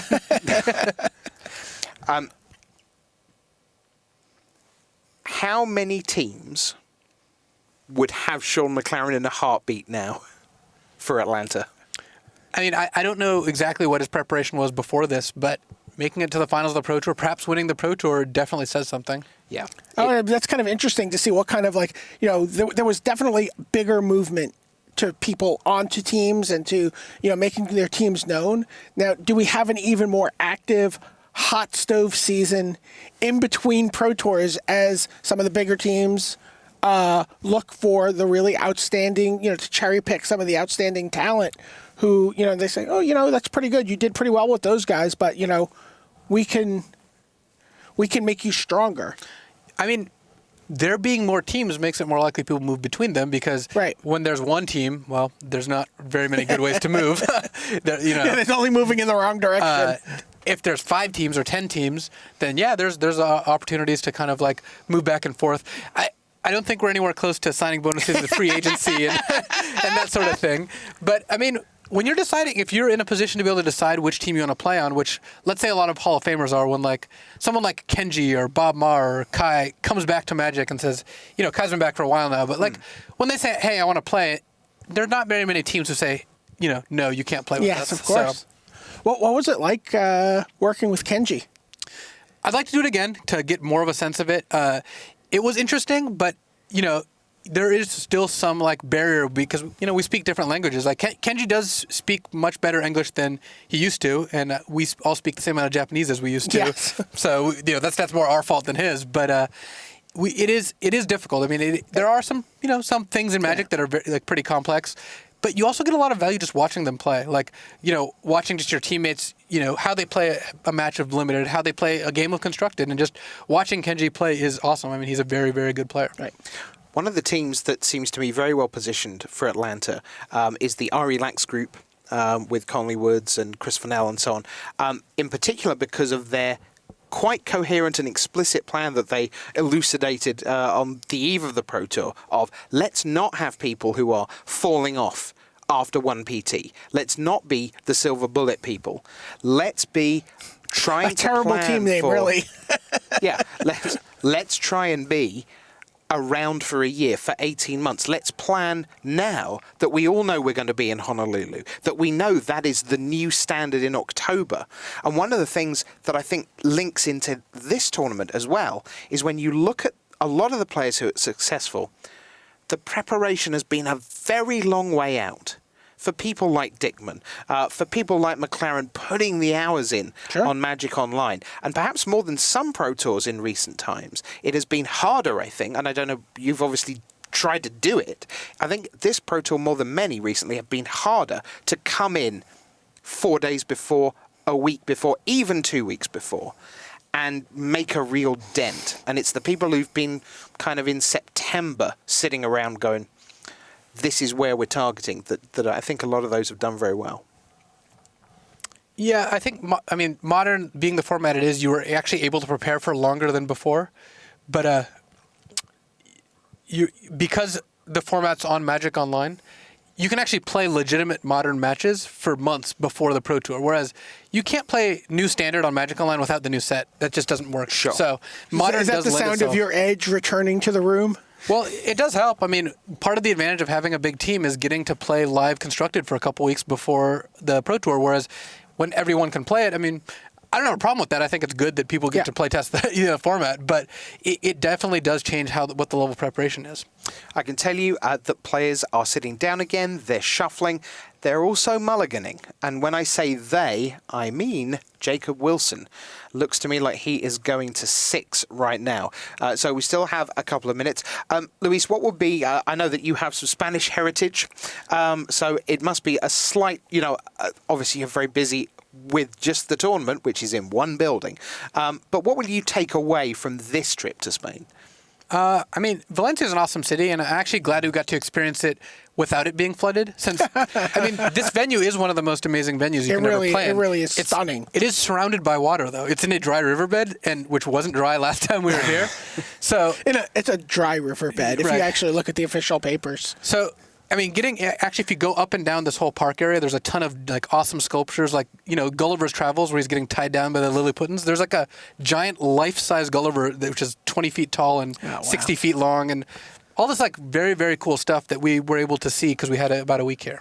Yep. Great stuff. It's a beautiful, beautiful venue. If you ever get a chance to come to Valencia, we highly recommend it. Also in Spain, though, just 3 hours down by train, Barcelona. And next weekend, if you can get yourself to Barcelona and you want to meet some of these great players, some of these people who are getting into the top 8 of Pro Tours, chance to play, not just meet them, but play against them. The Team Grand Prix happens in Barcelona next week. Any of the Channel Fireball team going to Barcelona? I know I heard a couple of names. Yeah, we're fielding the team of Martin Shuhai and Paulo. Okay. Ifro, Brock Parker, and Shahar. Okay. And then David Ochoa, Josh Adler-Layton, and they called in foreign assistants in Dennis Rashid, actually. Was that so that they could get some translation help in Barcelona? Yeah, I don't know if that, Yeah, if that well, works. so some of the teams were talking about like having cross-national teams, and they're like, we'll be able to understand almost any language any team is talking in. Yeah, I mean, there is that. There's also the Ben Stark, Shuhei Nakamura, Martin Yuza plan where it was rumored that they didn't have a full English speaker among them because Dennis is not a language scientist. Shuhei's English is really good. Yeah, Shuhei's English is really good, so is Martin's. All right, 4 games gone, 1 to go, $40,000 on the line. Let's watch Game 5. Here we are then.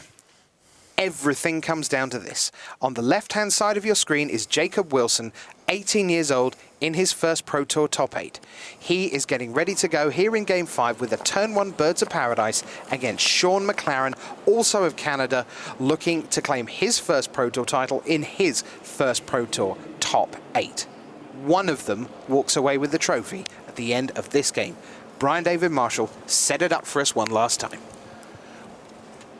Well, I mean, the setup is that we have 2 great players. We have a birthing pod deck here. We have a blue, white, red control deck over there. And last game, we saw Shaun McLaren take away all of Jacob Wilson's land with a Johnny Vengeance hitting its ultimate. We're going to see a Thoughtseize from Jacob Wilson. We're going to see a Relic of Progenitus, a Snapcaster Mage, and Electrolyze a bunch of land, one of which is a Tectonic Edge. You think he's Watch going to out take for the that. Electrolyze here? I do. I mean, Relic is annoying, but Jacob doesn't even have a Finks in hand. He just has a Voice of Resurgence, and Voice doesn't actually interact with Relic of Progenitus in any meaningful way. Right. Jacob also wants to hopefully try to end this game before Snapcaster Electrolyze comes online. So I think taking the Electrolyze gives him the best shot of that. Any sense of why Shaun wouldn't have played a turn 1 Relic? My guess is that he doesn't want to take a damage off fetching for an untapped duel and wanted to use his fetch on turn 1. He didn't think he would actually have to use the Relic very early, which he hasn't, so I think this is reasonable. Right. He also doesn't have a 2-mana counter. If he had a Mana Leak or Remand, I imagine he would have played the Relic on turn 1. So there is Voice of Resurgence. Down for Wilson. He has Mana Acceleration. He's already had some disruption. This is a good start.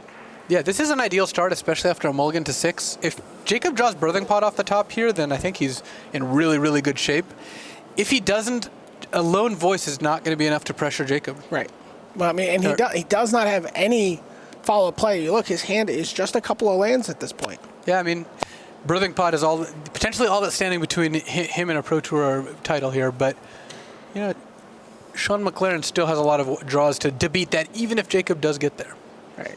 But Shaun has a lot of land this game. There you see the Relic. Just preemptively using it because there's no reason not to. All right, this is the draw step. This is Jacob's best opportunity to get in the game here. So here we go. He's drawn a Swamp. So there you see his 3 cards in hand. They are all land.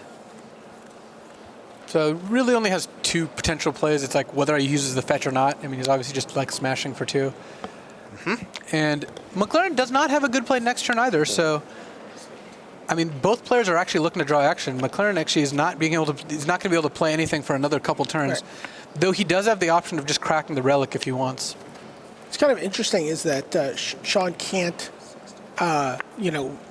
asp the Snapcaster Mage and play and ambush Voice of Resurgence. the Voice of Resurgence. Yeah, I think just running out that Snapcaster to block is not a wise move. Yeah, because he would give him a token by playing a spell on his turn, and then when the Voice of Resurgence left, he would also get a token.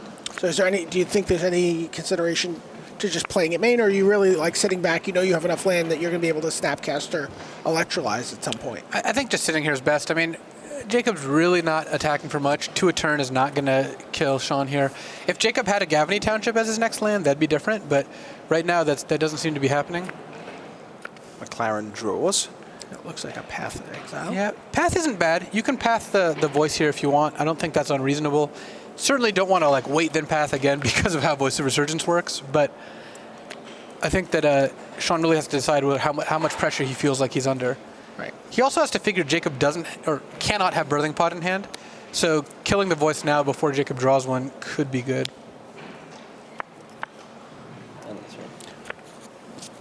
Birthing Pod's still a great draw for Jacob. I mean, he still gets to sack birds and get a Voice of Resurgence. Start going up the chain. Yeah, he does not have a lot of time to draw it, though. Once Shaun gets to play Snapcaster Electrolyze, then the fun kind of stops. Or Snapcaster Path. Yeah, Snapcaster Path is also a valid way to stop things. Path's actually running out of targets at this point. How many basic lands in Jacob's deck? He just plays the 3 forests and a swamp, so he's got the swamp in hand, so there's one forest left in deck. Getting a Overgrown Tomb here. You definitely would get Godless Shrine if you could, or getting a Temple Garden, I guess. Yep. The reason not to get Overgrown Tomb is because you do have the swamp in hand, so might as well.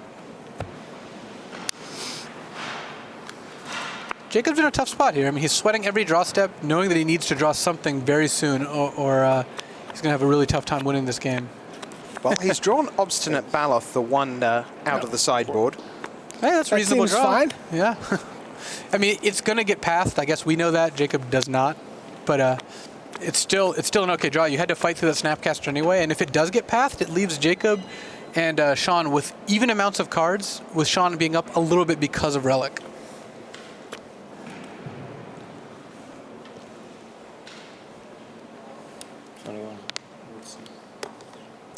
Yep, Wilson goes up to 21.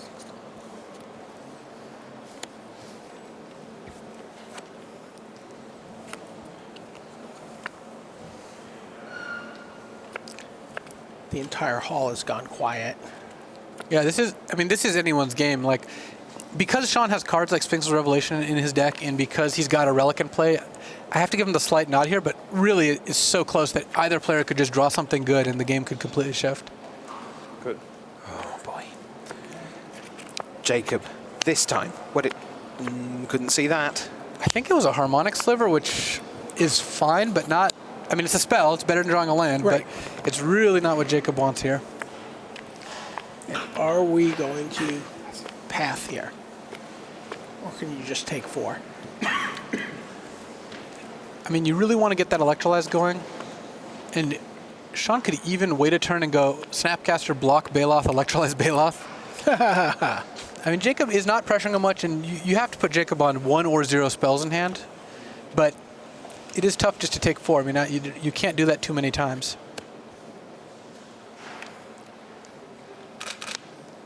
Snapcaster Mage.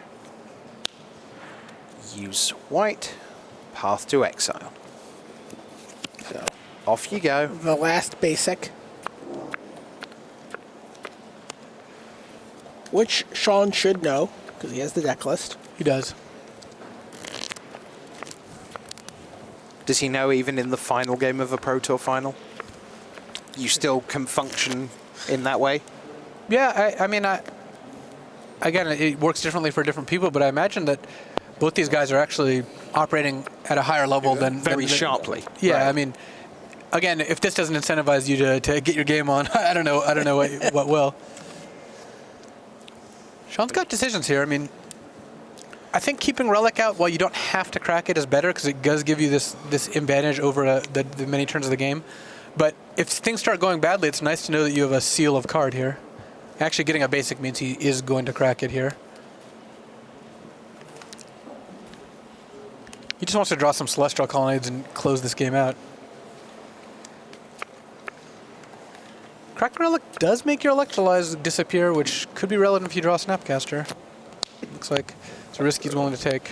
There you go. Look at Relic of Progenitus has a sort of, nibbling effect on the game, but for 1 mana you can exile it and remove all cards from all graveyards, but you get to draw a card. Which is sort of like an Electrolyze. Yeah.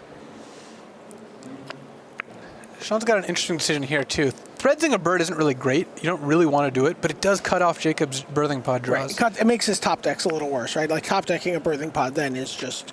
Much worse. Yeah. More manageable. Jacob actually would love for this to happen, because if Shaun plays Threads, Jacob now has a target for Harmonic Sliver, which otherwise isn't really not doing much, so... It's also not inconsequential that Threadsing the bird makes Mana Leak a little bit better.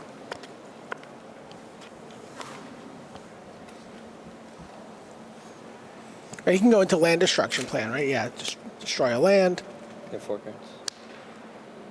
Yep. Float a green. Float a green. Nice. Representing Court of Calling there. Land.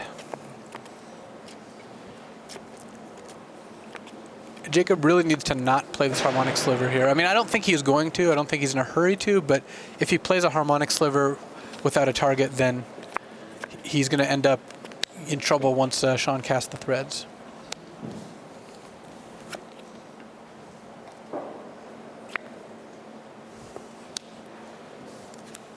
No blocks. A second mana leak. The 2 mana leaks do combine to create a little bit of value here. I mean, you're getting 2 for 1, but you are stopping something. That looked like an actual card. It is. It's a Gavany Township, which means that Jacob could actually start attacking with the bird for 1, which will give, I think it'll give Shaun kind of the impetus he needs to pull the trigger on threads, which then lets Jacob go over the top with Harmonic Sliver. And once we're in a position of Harmonic Sliver plus birds plus Township, Jacob is actually pressuring Shaun, though Shaun does have a Tectonic Edge in hand. Oh, this is not great for Jacob. I mean, I don't think it's necessarily wrong given what he sees right now, but he's casting the Sliver first to give Township more value. There is the Gavany Township. Because now Shaun starts by tech edging the Township. Jacob uses it, then you threads the birds, and we're back to a not great board state for Jacob. I might do something before you draw. Sure. Yeah. So Wilson says, you know, there might be something in your upkeep before you draw. Yeah, he at this point is assuming that Shaun doesn't have Electrolyze in hand and wants to prevent the drawing of Electrolyze being a blowout. So Wilson activates Township, and McLaren, well, yeah, we know he's going to say, okay. And then he does eventually draw that card. Looks like a Lightning Helix. So he now has a Threads and a Lightning Helix and a Tectonic Edge for the Gavany Township.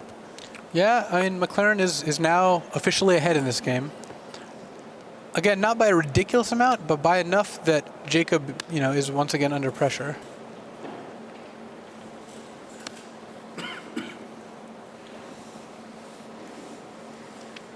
So looks like McLaren's going to kill the Township and then Helix the Sliver, maybe? Actually, you probably want to just leaving double Mana Leak up is just definitely safer, since double Mana Leak can counter just about everything.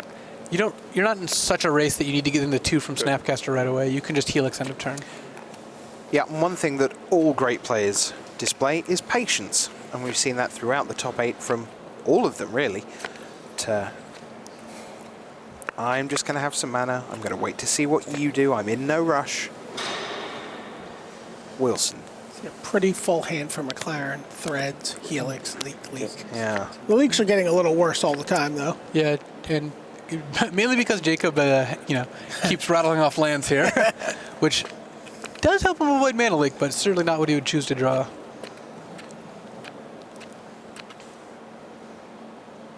Yeah, they're heading into the territory of 1 counterspell for 4 mana and 2 cards, aren't they, really? Yeah. I mean, they're potentially heading into the territory of not being able to counter like a Birthing Pod. Sure. Jacob's trying to represent Cord, with his mannerisms here, but I don't know if Shaun's buying it or not. Shaun is definitely leaving Mana Leak up at all times, so I think that is a good thing for Jacob, but... Land. Thread still waiting. Shaun looks like he's going to wait till he has double Mana Leak up. Jacob could crack this Misty. Losing the life when you don't know if you're going to need the mana is unfortunate, but I think one big incentive to crack it is that he's only got duels left to get. In fact, his only target right now is Overgrown Tomb. So if you do end up having to use it, you're guaranteed to have to pay 3 life. So using it ahead of time does potentially save you more life. And in a very small way, he wouldn't mind 1 less land in his deck just to get that tiny little bit closer to something that does something.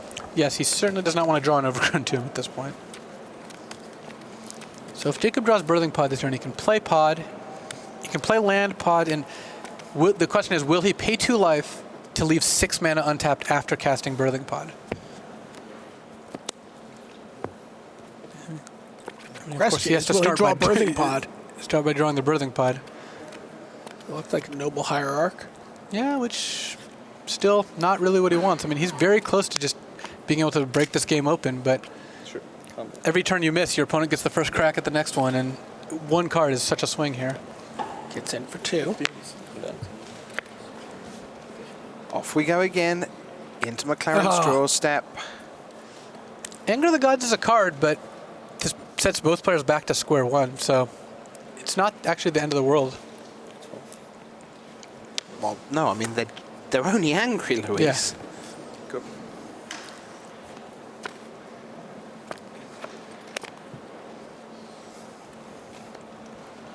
Is there any there's incentive to play that bird at all, or No, I think Jacob doesn't want to play the bird. I do like attacking with Noble, because then you're offering the trade of bird for Snapcaster. I'd rather trade 1 for 0 than 2 for 2 at this point, especially against a deck with burn spells and lightning helix and whatnot.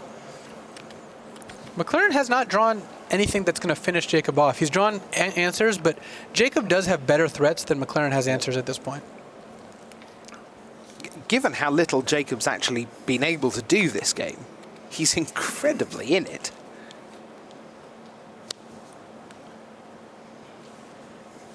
Snapcaster Yep. in trade. so what's he holding his threads for? Like just to have the mana? Mostly Voice of Resurgence, but also to have the mana. I mean, Jacob hasn't had a card really worth threadsing at this point, and McLaren really wants to have double mana leak up in case Jacob tries to play something. How many cards? 5. Is he just gonna helix him at the end of this next turn with a Snapcaster? Jacob's on 12. I don't know if, I mean, I think he's slightly more likely to want to helix the Noble, but Jacob certainly drew something. 1, 2, 3, 4. Ranger of Eos, which he Ranger can't of play around Eos. double mana leak, and it's, well, it doesn't actually have to get double mana leak. With Anger of the Gods in hand, you could let Ranger resolve and then try to anger all the cards away.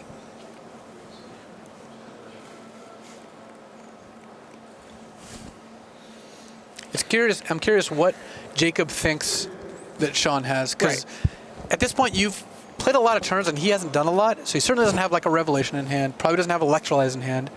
I mean, you have to be thinking about Anger of the Gods, you have to be thinking about mana leaks, so it looks like we're going to get double mana leaked here. Pay. Leak. Don't pay. Attack. Jacob really needs to draw another Township here. I mean, he would rather draw a Birthing Pod, but a Township would still be good.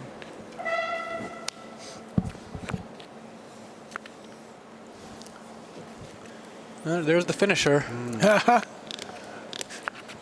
Victory condition unlocked. And we're heading towards the point in terms of land. We see that 7 now in play for Shaun McLaren. We have not seen a Sphinx's Revelation on camera all day from him. And you would certainly think that at the point at which it's draw 4, gain 4, that would be very close to a winning play. Yeah, So Voice of Resurgence for Jacob Wilson here. which is less good of a draw than he might think, since I think that the odds that threads are disloyal to get cast on it are reasonably high, especially since it looks like Shaun's going on the aggro here. It looks like he wants to Snapcaster Helix either the Noble or Jacob in response. Is this the point where the tide turns and McLaren decides it's time for me to hit engage and go to work on your life total? Let's see what he does with this Snapcaster Maged back Lightning Helix. Yeah, I think it's go time. I mean, I think the fact that he's got Colonnade in play, Threads in hand, he sees the end in sight. I think he knows Jacob doesn't have anything except maybe a Chord. To the face. Yeah. Those are big words in the middle of a game 5. McLaren could even be in a position to not Threads the Voice.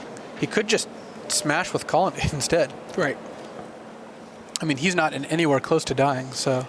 Any chance he's considering threading the Noble Hierarch? And That doesn't seem, I mean, that does lower his clock by turn, but since he has to take a turn off he has to to take a cast turn off to Threads, do it, I yeah. don't know if I like that as much. I guess if he draws land, he can like play a land, hit for 4, next turn play a land, play Threads on Noble, hit for 5, which is yeah. a kind of nice little sequence. I think Jacob's ultimately going to attack with the Noble Hierarch. Jacob also has a Birds in hand still, so Birds can offer itself up as a sacrifice. No blocks. No blocks. Of course not.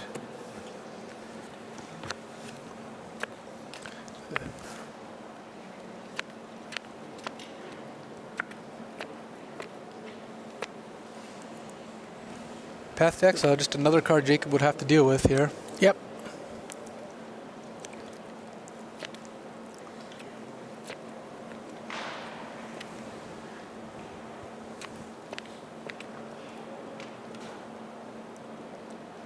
And now we believe the Path to Exile is also just pure upside removal spell. Yeah, I mean, not only could Jacob not get a land, even if he could get a land, we're way past the point where the extra land really matters. We're going to see it. Yep. On Voice of Resurgence.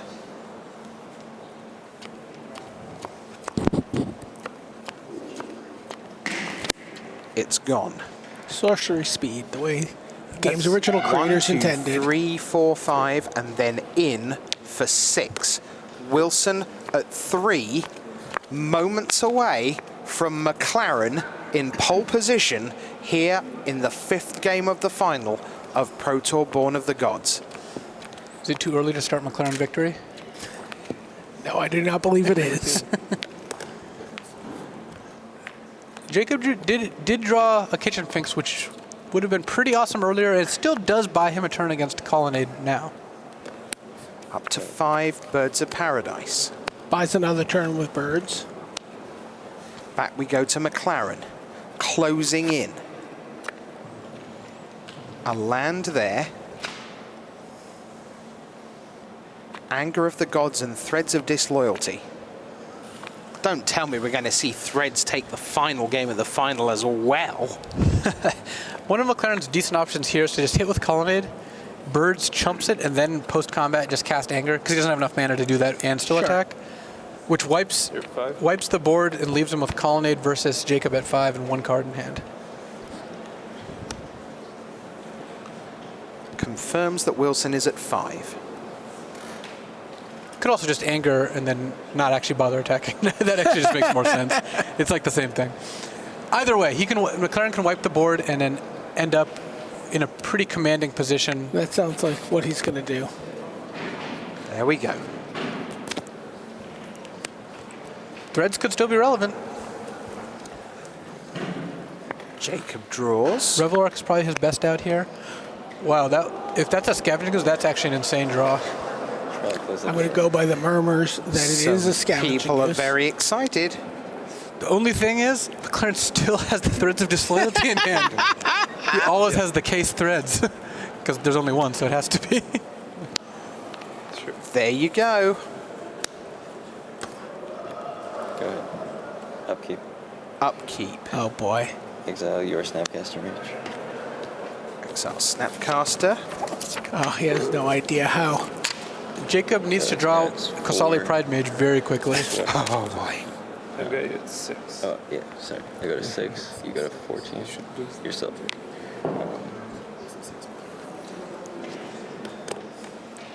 How big are you going to make it, Jacob? Stay Puft Marshmallow Man big?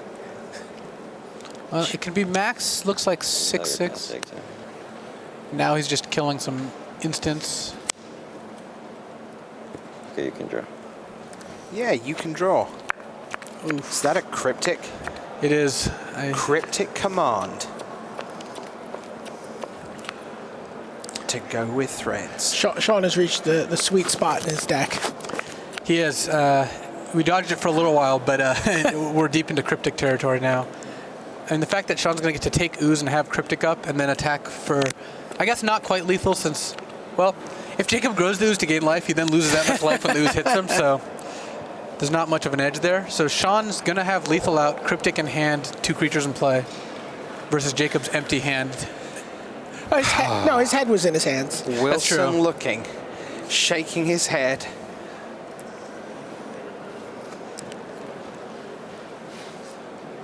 Considering what might still be in his deck. What can I draw? I actually think it's not bad for him to just grow the Ooze a bunch here and then hope to draw Kasali Pride Mage. Sure. That's from his point of view. From McLaren's point of view, he's got a Cryptic Command. That's basically it. I mean, Jacob still has to try to make the best decision possible given the information he has.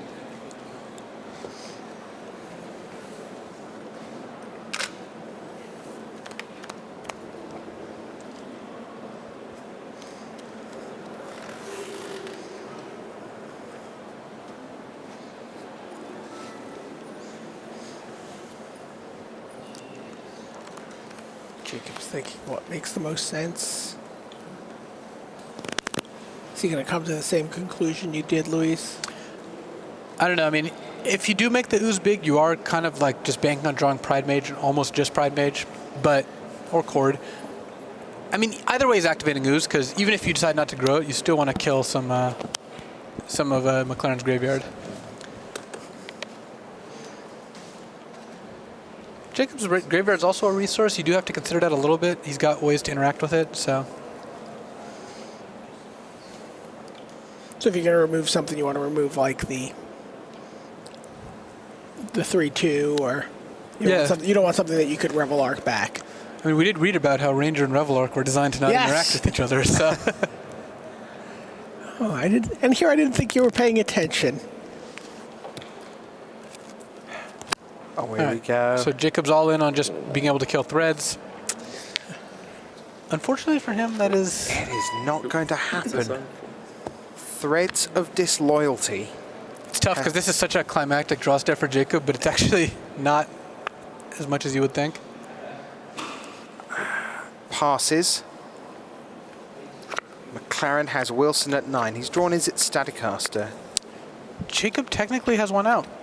If McLaren goes for the kill by activating his Colonnade, Jacob can then Court of Calling for Kasali Pride Mage and actually get himself another turn. No blocks. Shaun McLaren is patient. He's waited all his life for this.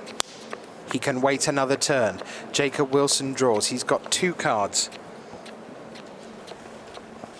Doesn't look like McLaren's going to be doing any extra activating anytime soon. Birds of Paradise, with sure. A Staticaster. Is it Staticaster? Kill your Birds of Paradise, and that is the end. Shaun McLaren from Canada is your champion. He put in the hours and he is king of the hill here in Valencia. The Modern Pro Tour is done, and McLaren is the master of Modern in Spain. Wow. Outstanding. Whew.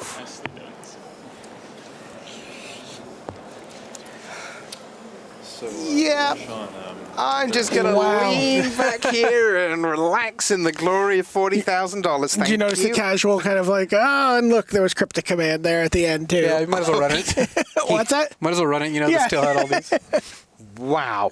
I think that was almost like well, it wouldn't have even mattered what you drew. Yeah, consolation. You didn't really miss. You were just drawing dead. That was a really draining day for all of them. Just fantastic. Great effort by Shaun McLaren. How he got through that, I do not know. Where's my room full of Canadians singing Hallelujah again? It was going to happen either way, but the last time we were in Spain, that's what we saw. I'm sure they'll be along in just a moment. Something's good in Spain for the Canadians. Why don't we head back just for a minute or two to the news desk from Luis, BDM, myself.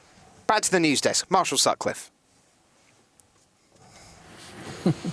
Hey guys, welcome back here to the news desk. Exciting stuff in the feature match area. Incredible tournament and an incredible top 8. Highlights for you, Randy? I mean, for me, it's the Threads of Disloyalty. Threads of Disloyalty. I mean, he better have that one in his hand when he comes up here. I would never let that card go. That's absolutely true. I mean, the real highlight for me, just what a match of Magic. Like one game with such stakes, $20,000, platinum, an invite to Worlds, a probable seat on the Canadian World Magic Cup team. Although that's probably, Jacob Wilson, Alexander Hayne may still have something to say about that one. Sure. And don't forget the King of the Hill feature match table. That's he gets to round 1 in Atlanta. He'll be the King of the Hill hanging out. Yeah, what about for you, Zach? For me, it was seeing a Planeswalker Ultimate in the finals of the Pro Tour.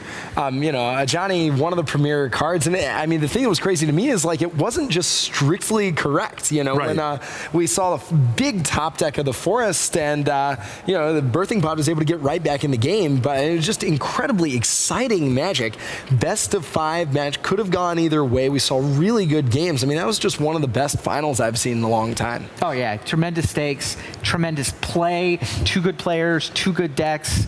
That was just a great weekend, all in all. I mean, it's a great way to cap it off. I thought it was too, and as we look forward, the modern format looks quite healthy. We had a very diverse top 8, basically 8 different decks. We had a couple of threads of themes that were in there, but for the most part, they were completely different decks, and I think things look pretty bright in the wake of the bannings, the unbannings, bannings that we had recently. Yeah, totally agree. Blue-white red control was apparently the way to do it. I mean, I think that if you look at the way the whole metagame worked out, there were a lot of people who showed up with Zoo. Zoo was the most popular deck in the field. Okay, and it was still the most popular deck in the day 2 field, but it went over the top 8. Yeah. I mean, the Zoo, everybody else who wasn't actually playing Zoo showed up prepared to beat Zoo. Right. I mean, even the Zoo decks were kind of tuned as sort of to beat the aggressive Zoo, the Curd Ape, sort of Loam Lion, super aggressive, maybe Burning Tree Emissary. That was the Zoo deck that everybody knew and tested against and could beat. The other Zoos went a little bigger, so they were a little slower. And I mean, really, the field was open for slower decks, whether it was combo decks or control decks. I think those were the decks that really succeeded the most. And yeah, blue-white-red control winning it. And over on the slowest, most controlless edge of the sort of blue-white-red spectrum. That's right. Sphinx's Revelation. Yes. Not Geist of St. Trapped. No Geist of St. Trapped, no Restoration Angel, Blade Spicer. He didn't want to attack quickly. It was like Celestial Colonnade, Sphinx's Revelation. So sort of the slow version. The card that stands out to me was actually Anger of the Gods. No kidding. Yeah, good point. I think that's got to be one of the defining cards of this entire Pro Tour. Definitely. I mean, I remember even like Willie Edel with Jund was saying it was the card that made that, viable. It was amazing in the blue-white-red control deck. Most effective against a lot of those fast Zoo decks you're talking about, but also amazing against Pod. And I think as, this format evolves into the PTQ season, it's good against Affinity too, I'm excited to see kind of where the format takes off from here and what new cards steal the spotlight and what new innovation will be the next Tarmogoyf and Splinter Twin. Anger of the Gods definitely, I think that was the single card in McLaren's deck list that Jacob Wilson was most afraid of. Oh, yeah. Yeah, and I think he was rooting for McLaren to make the finals because he had one less copy of Anger of the Gods than Patrick Dickman did, the other alternative. All right, so what we have right now for you is an award ceremony. We have Rich Hagan waiting over in the feature match area to present trophies, make announcements, and get the wrap-up going on Pro Tour Born of the Gods. Let's send it to Rich right now.